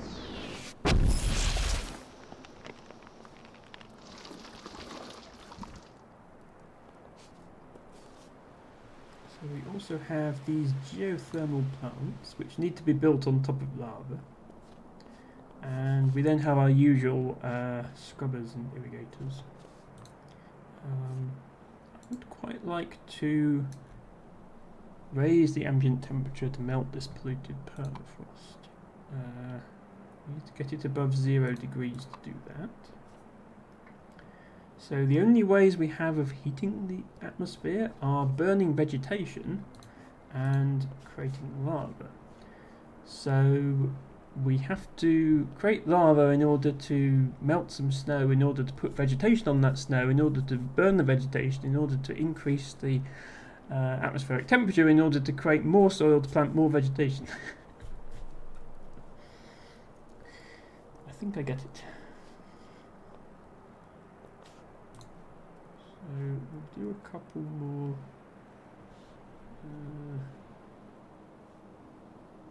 Where would be best? Yeah.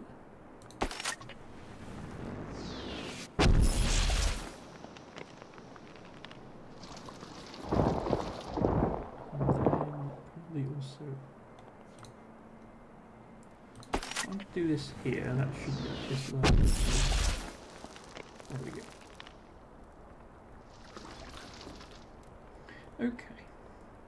I think that's enough lava to be getting on with. Let's see about cleaning up some of this permafrost. So, put all of these together. It's going to melt the whole area around it. So, this is now melted. This is no longer covered in permafrost. It is still polluted.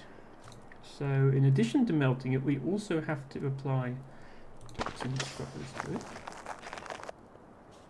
There's quite a few stages needed to bring back the ecosystem here.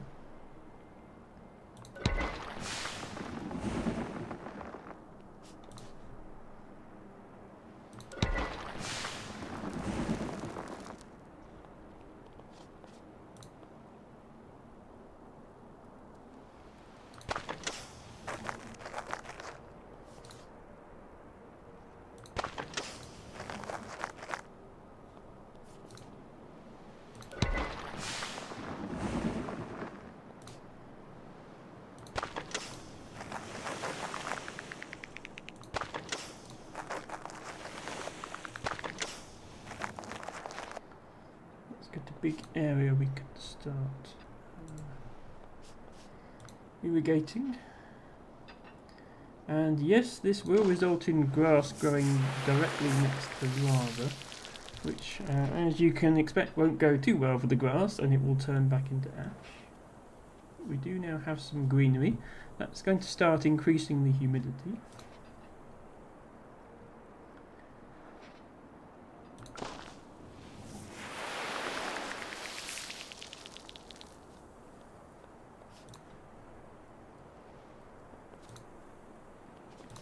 Another one of these here.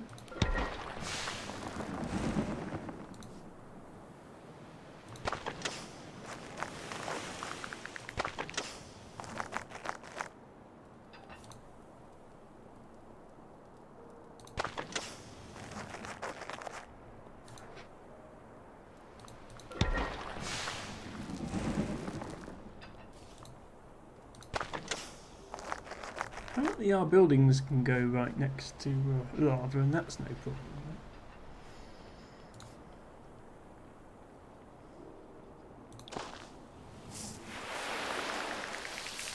Baggo says we need more power stations that use the power of magma. Yes, this is one of those fictional technologies that really is not a thing. I mean, geothermal power stations absolutely do exist, but you don't build them directly over active lava flows. They are most effective in areas that also happen to be volcanic areas, such as Iceland. But you're not directly harnessing the volcano. All you're doing, you're digging a hole down to where the temperature is significantly above the surface temperature, and then just using that temperature differential to produce energy. The difference in temperature is 100 degrees or maybe a couple of hundred, not the thousands of degrees of molten rock. We don't have power stations that can withstand that. Okay, let us continue our cleansing.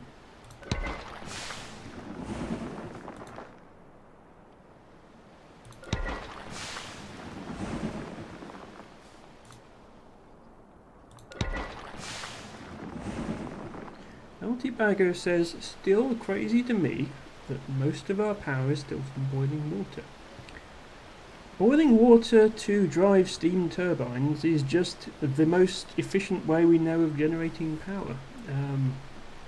We don't use it for photovoltaic solar panels or wind turbines, but anything that relies on heat, so coal power, oil, biomass burners, nuclear. The most efficient way we know to transfer heat to electricity is use the heat to boil water into steam, put the steam through a turbine to generate rotational movement, use a generator to convert that rotational movement into electricity. It sounds like you're losing efficiency there, and you are, but that is the best method we have at large scales. So yes, even nuclear power plants are actually just steam boilers.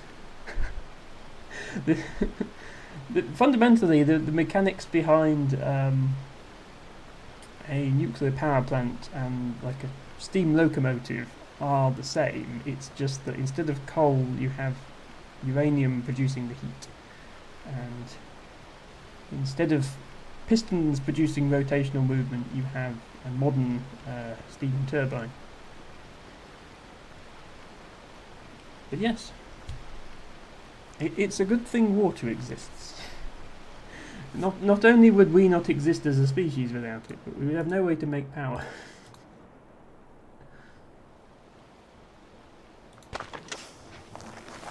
Well, I mean, on a particularly windy day, here in the UK, we are actually rather blessed with a lot of potential for wind energy. We have all this coastline, we have the Gulf Stream providing relatively constant wind over most of that ocean. We have shallow waters quite far out into the North Sea.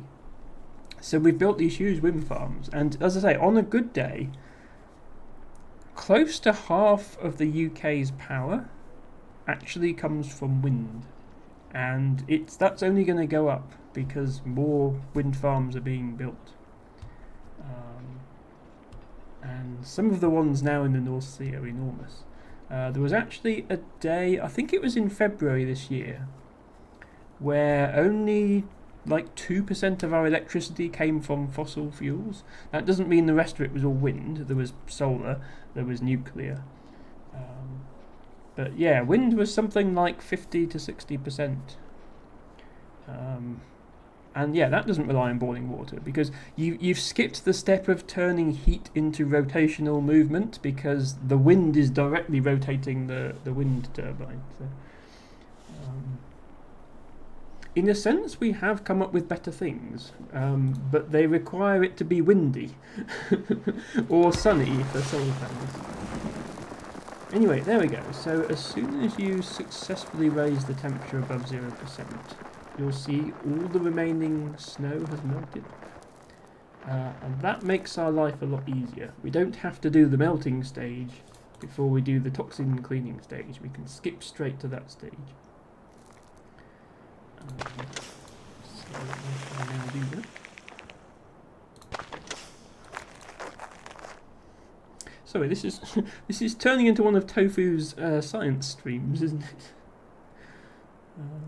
Except not quite as heavy on the physics as she is.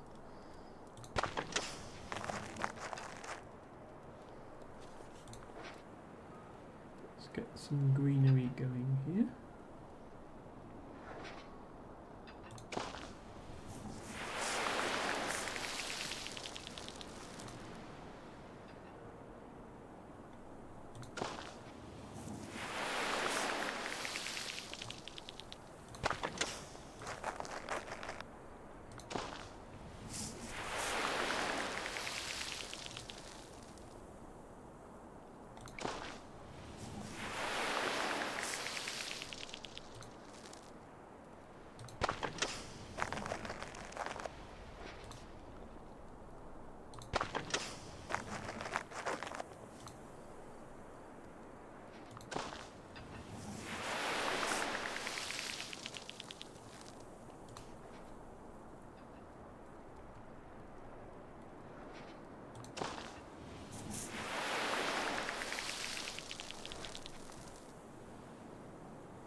Okay, so the humidity has gradually been creeping up. We need ultimately to get above 15 degrees. However, once again, you have to be careful of what order to do them in if you want to get all of them.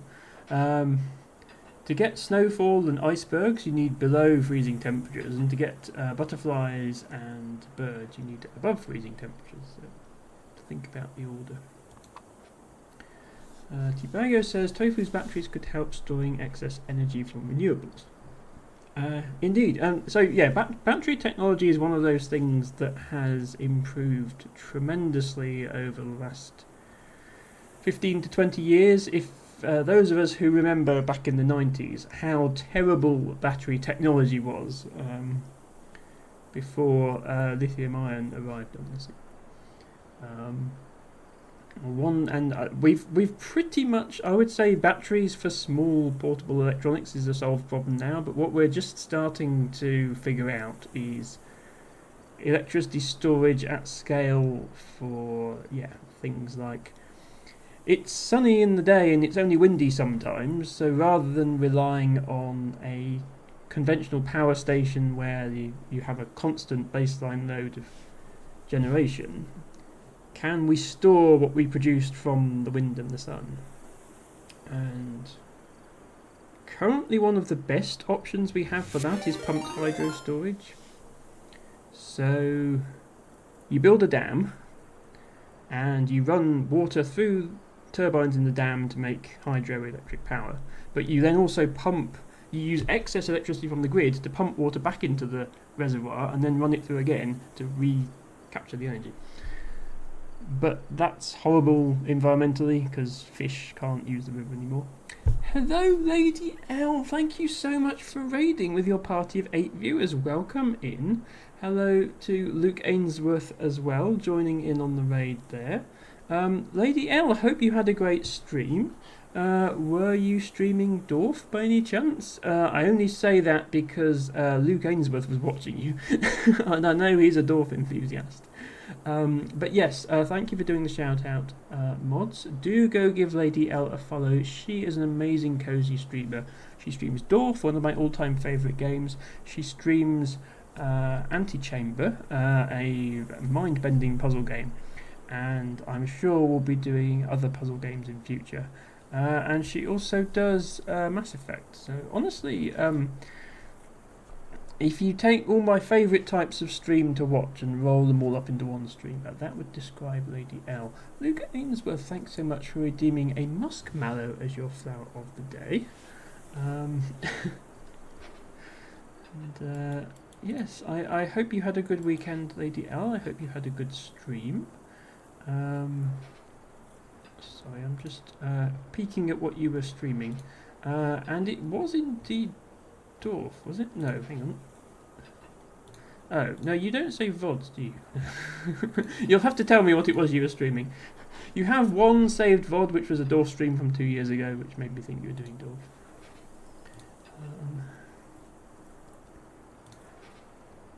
This time, no Dwarf Romantic. Okay, well, nevertheless, I hope you had a good stream. We are playing Terra Nil, which is a game about rebuilding an ecosystem. You start off with a deserted wasteland, and you have to place buildings to restore greenery and plants and animals and life to this deserted world. We've already completed 2 of the 4 biomes. We're going to do the remaining 2, hopefully this stream. Okay, you were playing a Monsters Expedition, Lady L. Wow, okay, yeah, you were really diving into the real puzzle games. So, Lady L, I actually played the Monsters Expedition on my stream a few months ago. The VODs won't still be there, but if you check out my YouTube channel, there should be a link just below the stream. I have all of the Monsters Expedition on there. Obviously, spoilers for anyone who's not played the game yet. Yes, both Tibago and Matcha Catcher know it as the Egg Potato Monster game. Hope you had a lot of fun, Lady L, pushing over trees and rolling the logs around. That is a hard game. It's insanely hard to 100% complete it, but even doing the main route is no easy task. So good luck with it, and glad to hear you made some progress. I will definitely try and watch you in future then, because that is also certainly one of my favourite puzzle games. It doesn't have the same replayability as Dwarf, but one of my favourite puzzle games of all time. I just love the graphics and the sound design so much in that game. Anyway, it may not look like it with a lava river running through the middle, but we are in the process of restoring this ecosystem by creating greenery. We do have access to some weather controlling things once again, as we did before. Just going to do this area. I want to create icebergs in the ocean, so I'm going to clean up a bit more of the ocean first. Can I not place a geothermal plant here? I can't. Okay, we need to generate a small extra amount of lava then.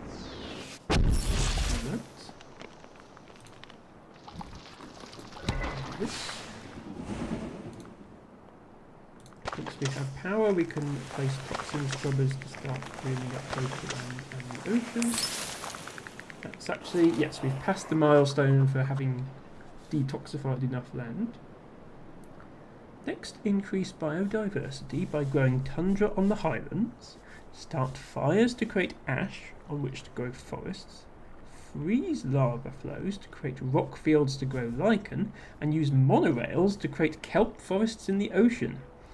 So we are once again needing to create 4 different monorails, and once again we have monorails to help us. I'm sure you'll agree monorails make everything more exciting.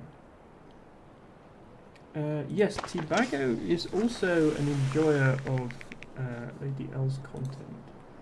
He says, sorry I couldn't drop in on multiple mod duty today. Hey, Tibago, do not feel by any means that you always have to be here for these streams. Especially if Harry is here as well, since he can mod. But even if he isn't, it's no problem.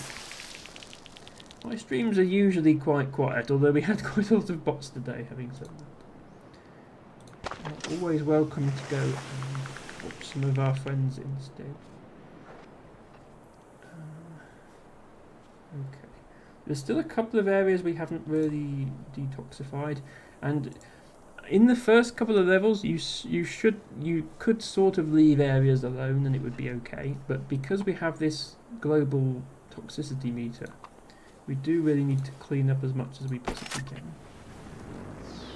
So I'm going to try to clean these remaining areas as well.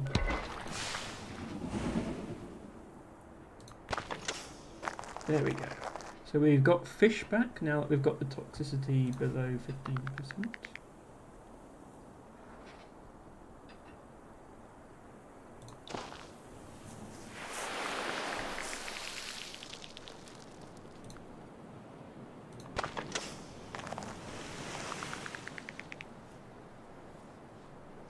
I think it's mostly this area that we need to focus on.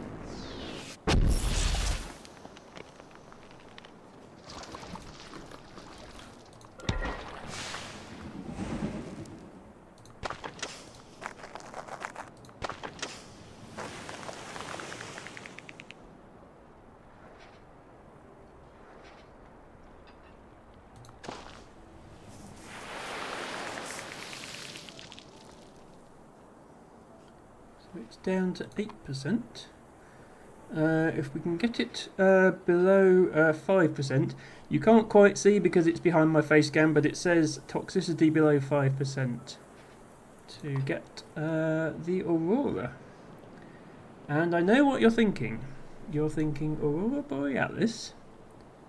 At this time of day, at this time of year, in this part of the country, localised entirely within this map? Yes. And you can see it.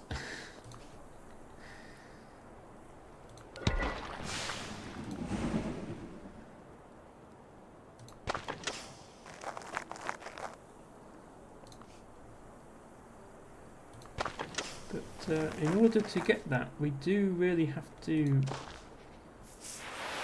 deal with every last bit of toxicity. So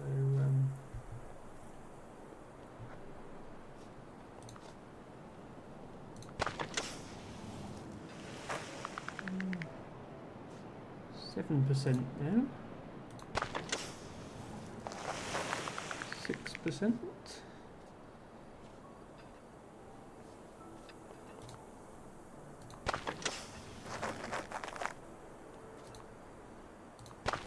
There we go.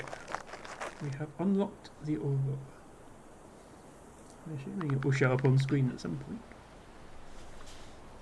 Lady L says, "How are you? Hope you're doing well."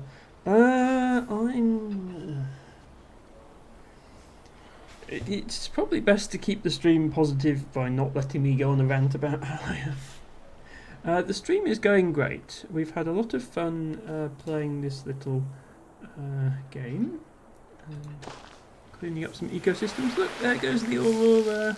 There it is.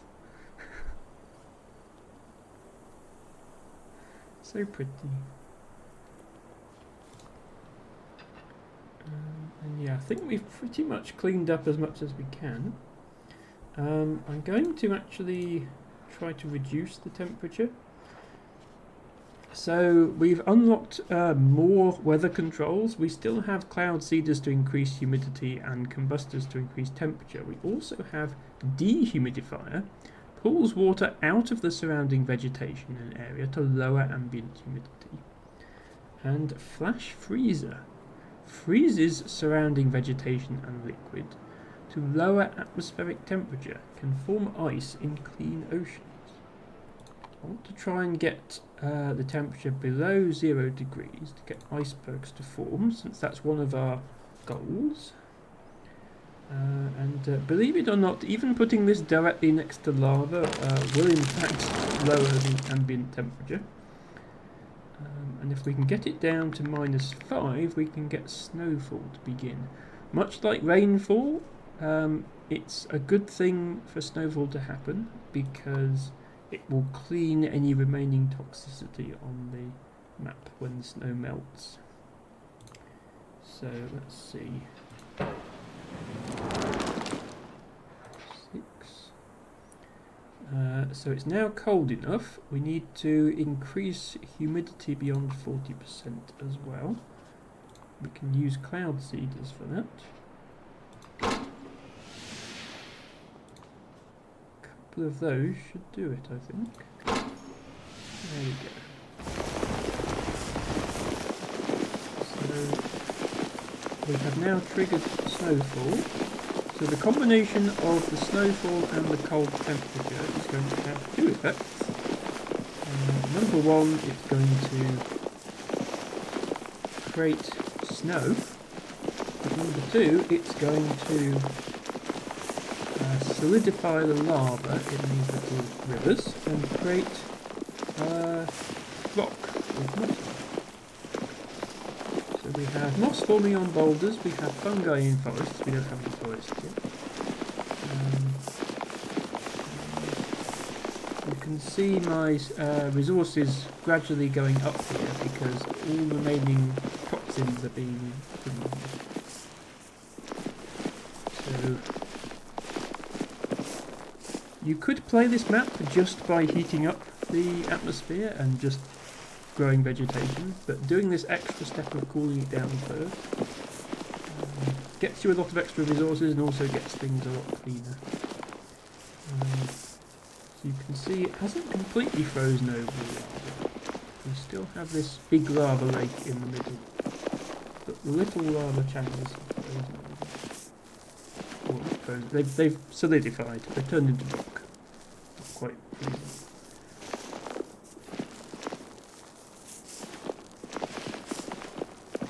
And you'll see the toxicity has now gone way down to just 1%. We have a nice clean landscape. If we want animals back, we do need to increase the temperature again. We need to increase the humidity just a little bit more because we do want moss before we get to tender things. There we go. Gives us extra resources. Could sort of see that the rocks are messy.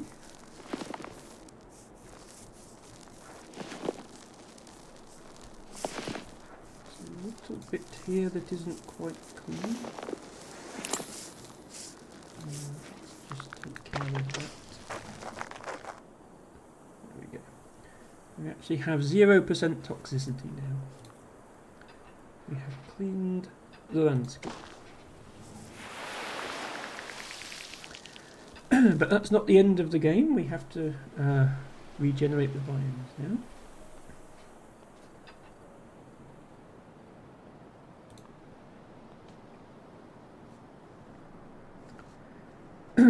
So to build forests we want to use ash. And in order to create ash we first need to set fire to things, which is going to heat up the atmosphere, of course. We also want to create tundra. Now in order to create tundra you actually need the humidity to be below 35%. So if you're wondering why is there this building that reduces humidity, now you know. How low can we get it?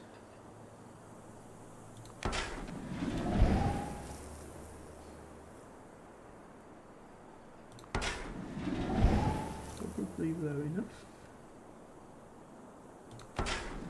Yes. Let's actually go a bit lower.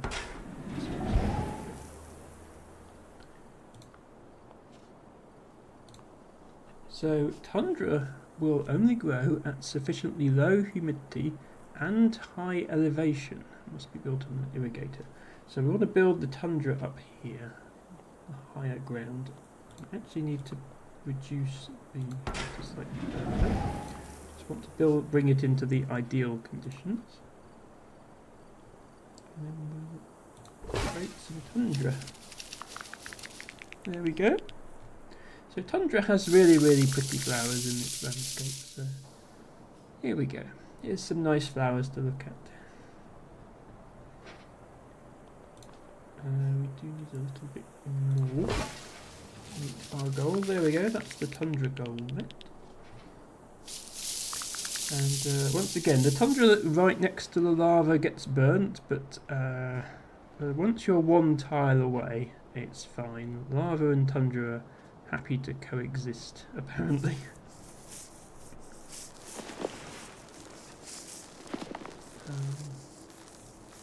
And you'll notice that because we have the temperature below freezing, we still have snowfall going on. And when the snow falls onto the burnt areas of ground, it regenerates the greenery. So I'm actually getting those resources back for free by just waiting for it to snow again.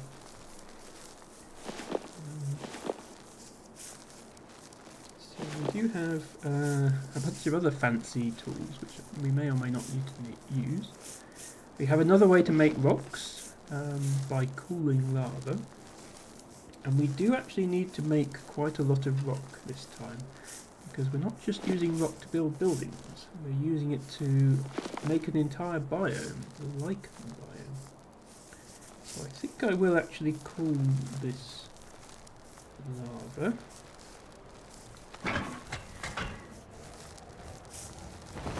we go. And then use the algae greenhouse. Creates lichens on rocks in range. When moved by a monorail into clean ocean, grows kelp forests. So once again, we are moving stuff into the ocean. We're also going to be growing.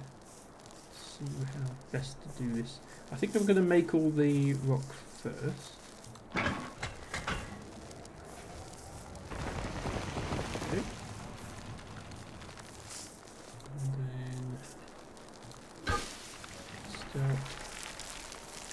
Creating lichen.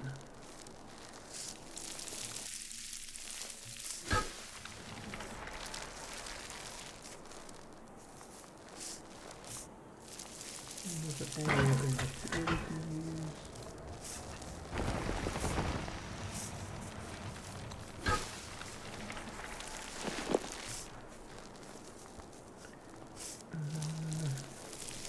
Also over here.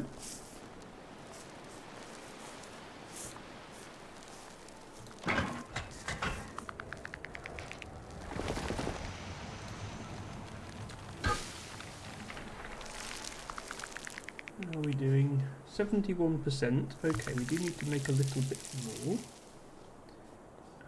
There's an area here that we haven't got any yet, so let's just stick this here.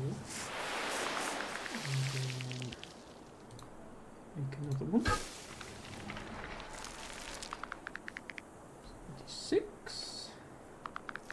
Okay, we might actually need to create more lava to create more rock. Oh, actually no, we've got all these rocks down here. We can probably use them. Let me set up one of these here. That. There we go. Okay. That gives us all the lichen we need. That just says, make sure to wear a jacket. Indeed, it is still minus 10 degrees. We do need to fix that at some point. But the lichen certainly doesn't mind the temperature. It's lichen only cares about toxicity and not temperature. So next thing we need to do is create some forests. Forests, we can use these burnt building husks, but we need ash for the forest to spread. So right now that's not going to happen. Let's see if we can crank the temperature up a bit.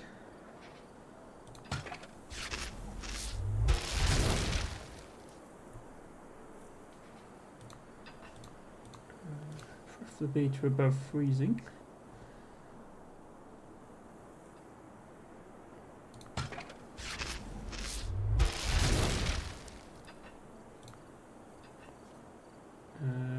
just a little bit further. We need it to be ideal conditions for forests. There we go. We've got butterflies back. Isn't that exciting?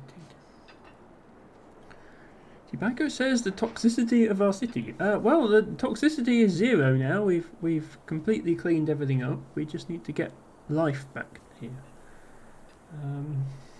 And not human life. But there are no humans here. We're not allowing humans back in because they're the ones who messed it up in the first place. Humans gone. Not having them back. So temperature's now up to 7 degrees. And the snow will now be starting to melt. And it should be warm enough for us to start burning things. Ah, no, it is still snowfall. No. Why is it still snowing? It's 7 degrees. It should not be snowing, it should be raining. Oh well. Let me try starting a fire anyway and see what happens.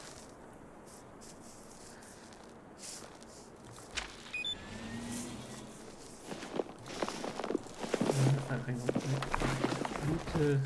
I need to use tundra. I'm going to create some more tundra because I don't want to ruin all of my tundra.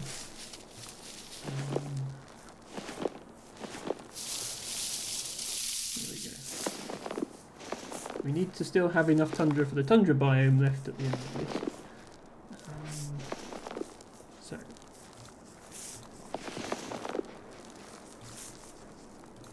Yeah, start a control burning nearby tundra. Here we go.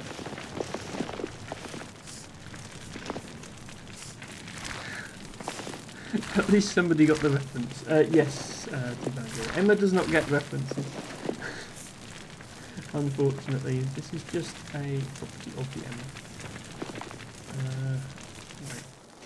Forest, please. Okay, we have trees.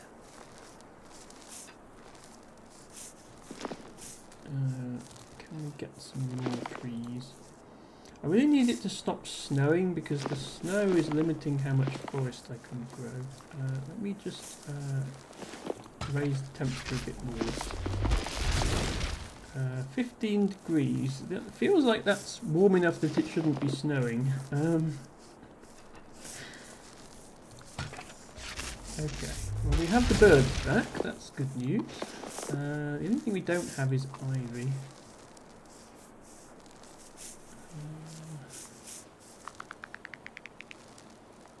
Okay, I think we finally stopped it snowing, which is nice.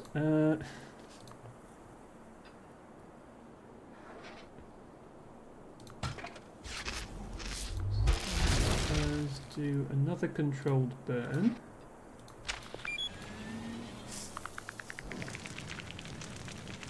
Create some more land for forest. When I say controlled burn, this says it starts a controlled burn. It's not controlled at all. It just spreads until it runs out of land. But there we go. Let's get some trees going.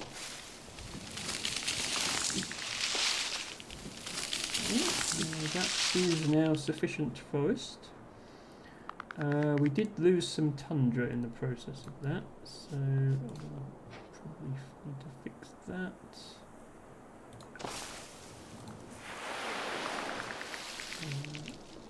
Tundra 1. There we go.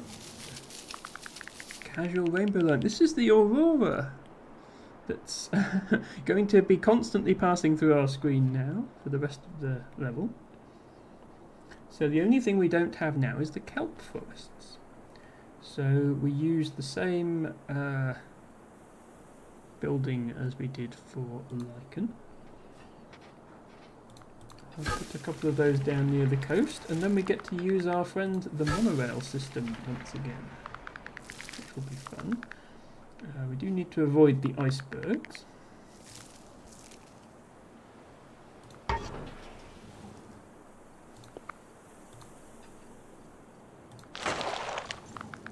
Okay, goes the kelp. There is some kelp. Hopefully we have enough non-iced over water to actually make the required amount of kelp. I think we do.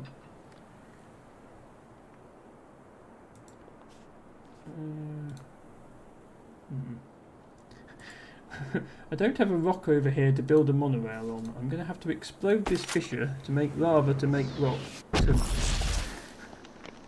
This is all a bit... a very roundabout method of geoengineering, but we'll get the job done.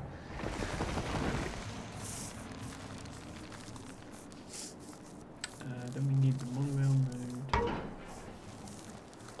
Move that into the ocean. And we have completed all 4 biomes. So we are now back to the 3rd stage. Use your monorail system to recycle your buildings. As you do, introduce polar fauna back to the land and sea to keep the ecosystem in balance. Also, it's snowing again. 22 degrees and snowing. I think the game possibly doesn't plan for this exact situation that I've created, but what made the most sense. So I'm going to get out the animal observatory. Ooh, another raid. Narcissistic. Thank you so much for raiding with your party of 2 viewers. One of whom is El Tibago, who is here already, but I do appreciate the raid nonetheless. Hello, Narcissistic. Hope you had a great stream. Tibago, you can probably tell us what Narcissistic was streaming and why we should watch. Thank you for doing that shout out. She is a great streamer. I must have lost one on the way. Oh no, you were going to have a raiding party of 3. Well, I hope... I hope our missing party member is okay and nothing bad has happened to them. We are playing Terra Nil, which is a lovely game about rebuilding an ecosystem. So you start with a deserted wasteland and you slowly clean it up and bring back clean water and clean land and grass, and then you create biomes like forests and tundra, and then you introduce animals. And we're just at the stage now where we need to search for the animals, so you've joined us at the perfect time. This herbivore searches beneath the snow for edible lichen and plants. Well, we've certainly got plenty of snow. Elk. There we go. Here's some elk. This strigiform roosts in boreal forests and soars over the open tundra. So we need forest and tundra in range. Let's go over here. A snowy owl! Oh, look, there they are, there they are.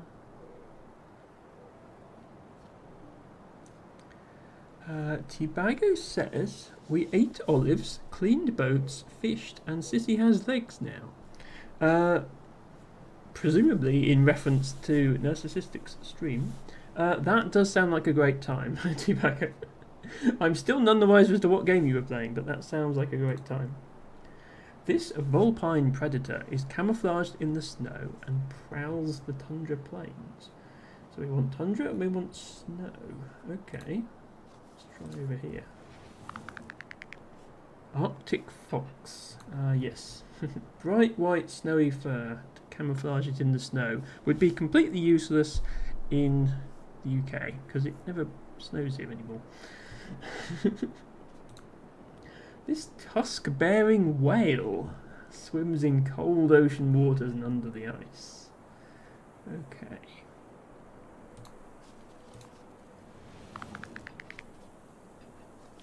Okay. In range of at least 20 ocean tiles, in range of at least 4 ice sheet tiles. Is it that the ocean isn't cold enough? Could be. Do we need to cool things down again? Possibly. We don't have ivy overgrowth yet either. I'm just going to put the humidity up if I can. Actually, we might be... Yeah, we might not be able to get everything this time. I'll see. There's only so many of these you can place before it stops the... Yeah, too close to another one.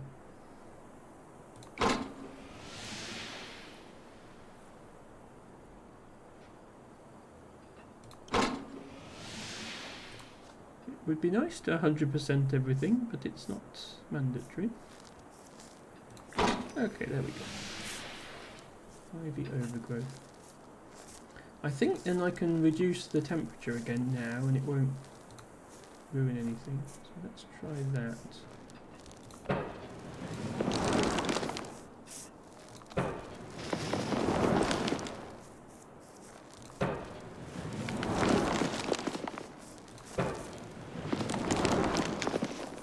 Okay, is that cold enough now?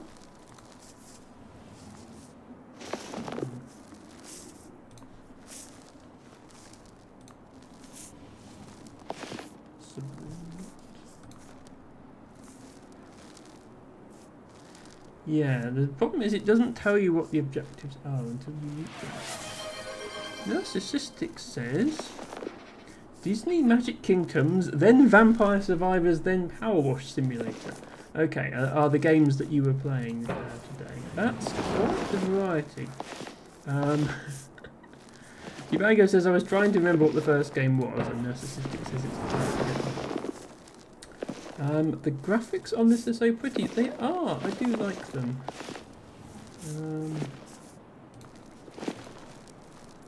I just wish I knew what the missing objective was for this animal. I'll make it below freezing again, and if it still doesn't work, I'll give up. Let's go down to...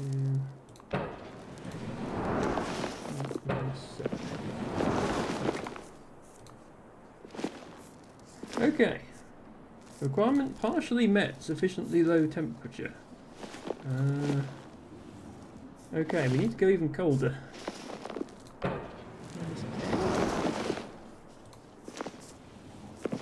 Okay, yes. Okay, we just need to find it that's the correct amount of ocean now. There we go! Narwhals! Please ignore the fact it took me 11 attempts to get the narwhals.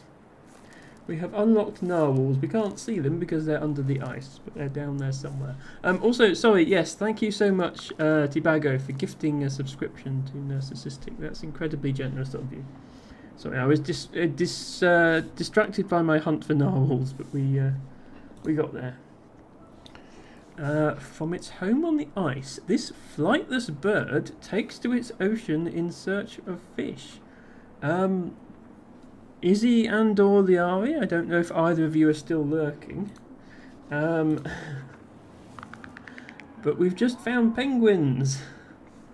Here they are.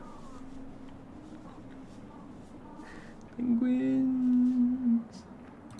And final animal for this area. This large predator wanders its snowy territory next to the ocean near a source of prey.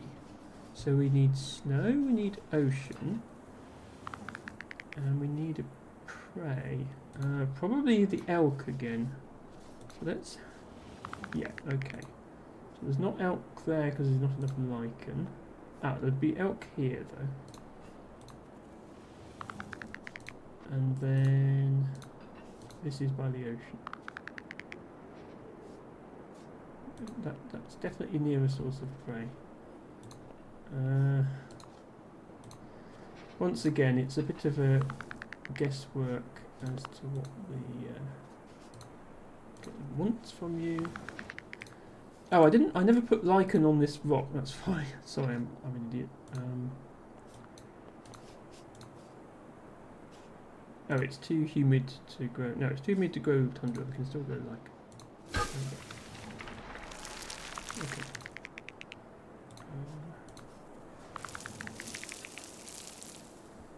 Wait, what? Oh. I'm trying to find elk here. Please find elk here. Okay, right, there are elk there, and then this is snowy territory next to ocean near a source of prey. Range of snow. Okay, not quite in range of enough snow.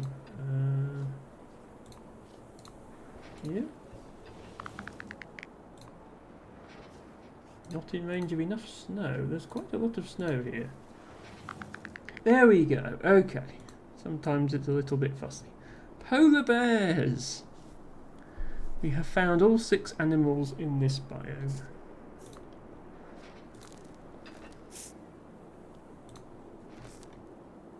We have met all our climate goals. All we need to do now is recycle our stuff and get the hell out of here. So I'm going to put down the airship. Once again, we're going to be using the monorail recycling system.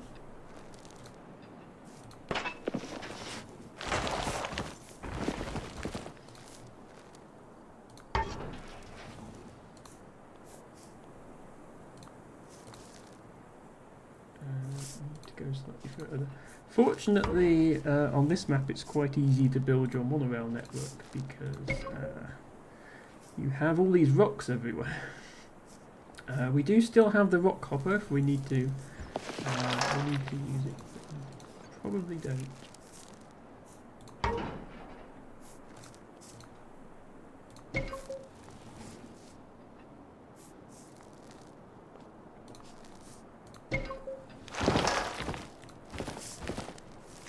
So having successfully restored the ecosystem, the final step is to remove all the buildings that you used to do so, leaving no trace and restoring it fully to its natural appearance.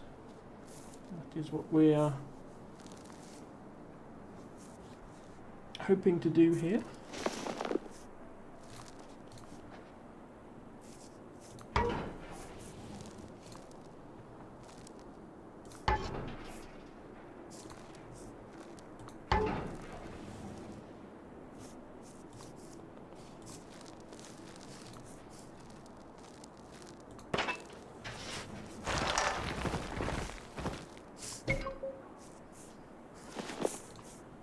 Let's speed up the monorail once again. There's the little monorail cars that go along to clean up all the problems.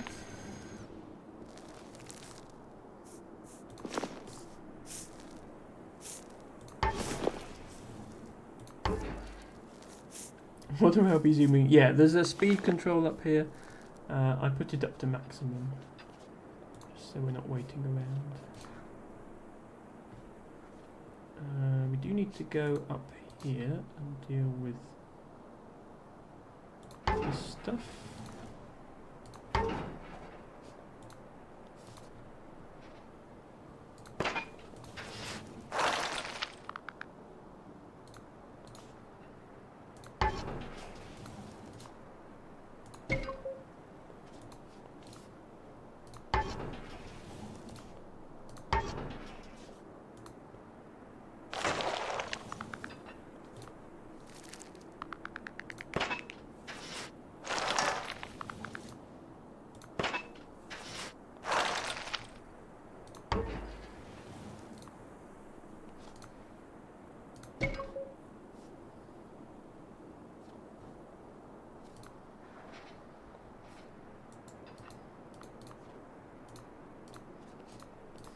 Yeah, the reason there's all these yellow things left lying around is that's where I was scanning for animals.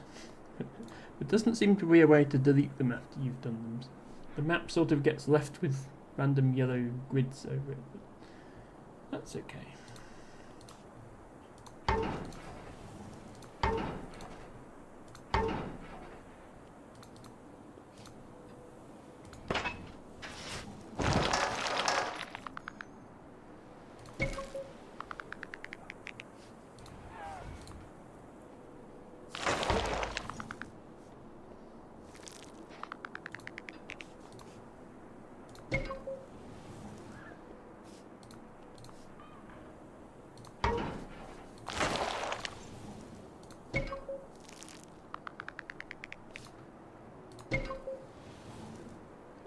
Unfortunately, clean up every single building, leaving no trace that we were ever here.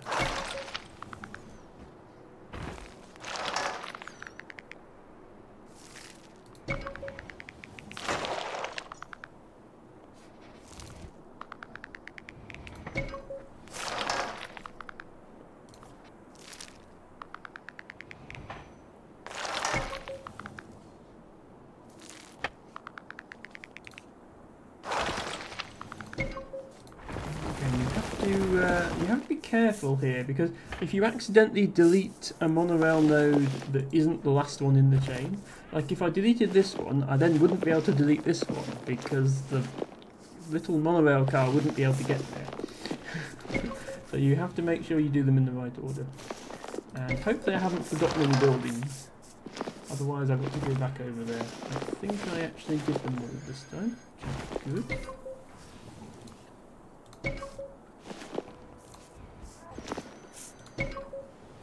Yep, I think that's going to be it.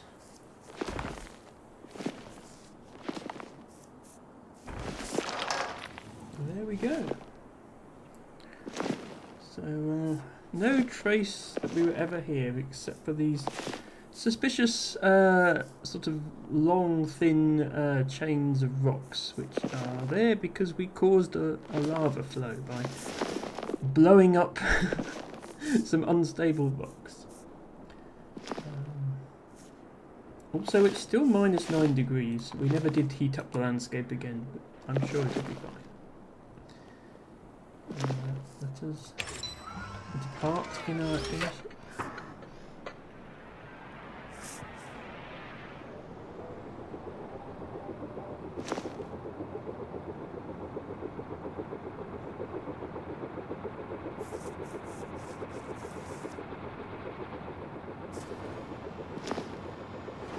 Wasteland reclaimed.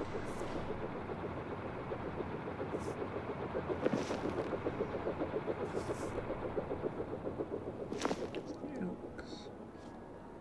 And the polar bears. That polar bear supposed to be eating the elk, but it doesn't seem to be. We have the geese again. We have the butterflies. We have the flowers. We have the snowy owls. And we have the aurora. Let us continue.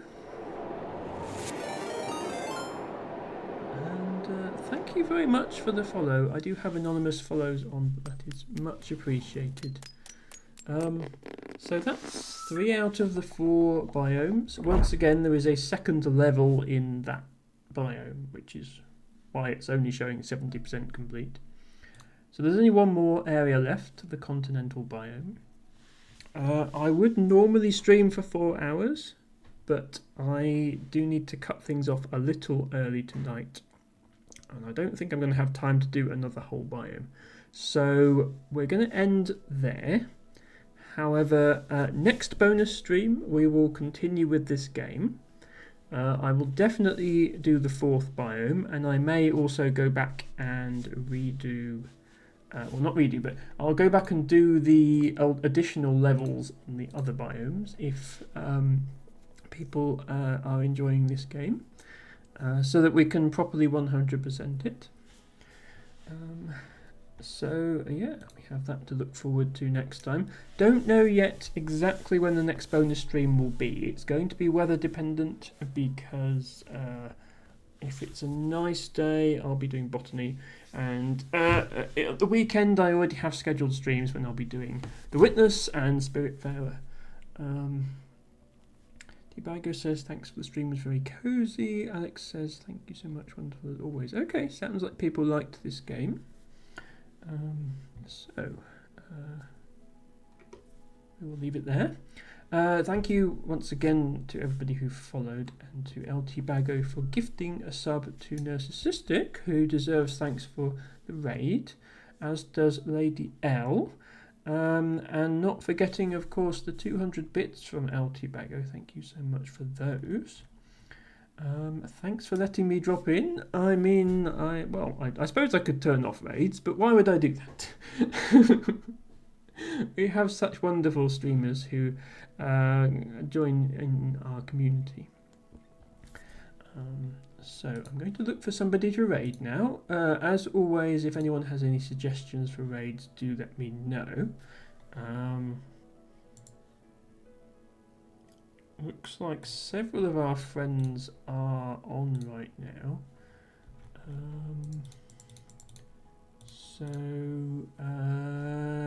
Yeah, Lana is on. It's actually been quite a while since I've been to Lana because she doesn't usually stream the same time as me. Indeed, this stream is titled Surprise Monday Stream. So,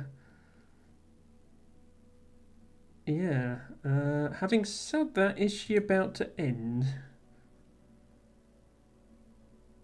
Yeah, she's ending. Okay, never mind. I was all excited then, thinking I could raid Lana, but she's literally raiding someone else, so let's not do that. Who else is on? Nespa is on.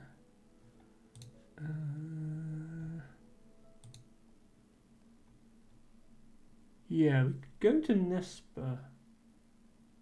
We haven't been there for a while. Actually, no, that's a lie. We went last week. Apart from last week, we haven't been there for a while. Any ideas from your follows, Tibago? Oh, Cucumber. Hang on, I think I'm following Cucumber. I am following Cucumber. Sorry, I missed that. Yes, Cucumber Cat is doing Mass Effect, so that would be a good one. Yes, we'll go there. Thank you so much, Tibago, for reminding me. Luke says, thank you very much for the stream. Wish you all a good night, remaining day. Goodbye. If you could hang on for just a couple of minutes, Luke, we are doing a raid. It'd be lovely if you could join us. So we will be heading to raid Cucumber Cat. That's Cucumber with a C, but Cat with a K. Who, as I say, is currently playing Mass Effect, which I know is a favoured game of many in our community. If you would like to spam a raid message in chat, please do. This is the message to use if you're subscribed. If you're not subscribed, just type Gertrude Raid using emotes of your choice. But here's some dancing dinosaurs for you to copy and paste if you so desire. I will be back next Saturday with the next instalment of Spiritfarer, and next Sunday with the next instalment, possibly even the final instalment of The Witness. And at some point I will also be doing another cozy stream of Terra Nil. If you're not already in my Discord, I do encourage you to join. There is the link to join. You'll get stream notifications as well as like announcements of when I plan to do things there, and you can chat with fellow Emma enthusiasts. Until then, thank you all very much for watching, and bye for now.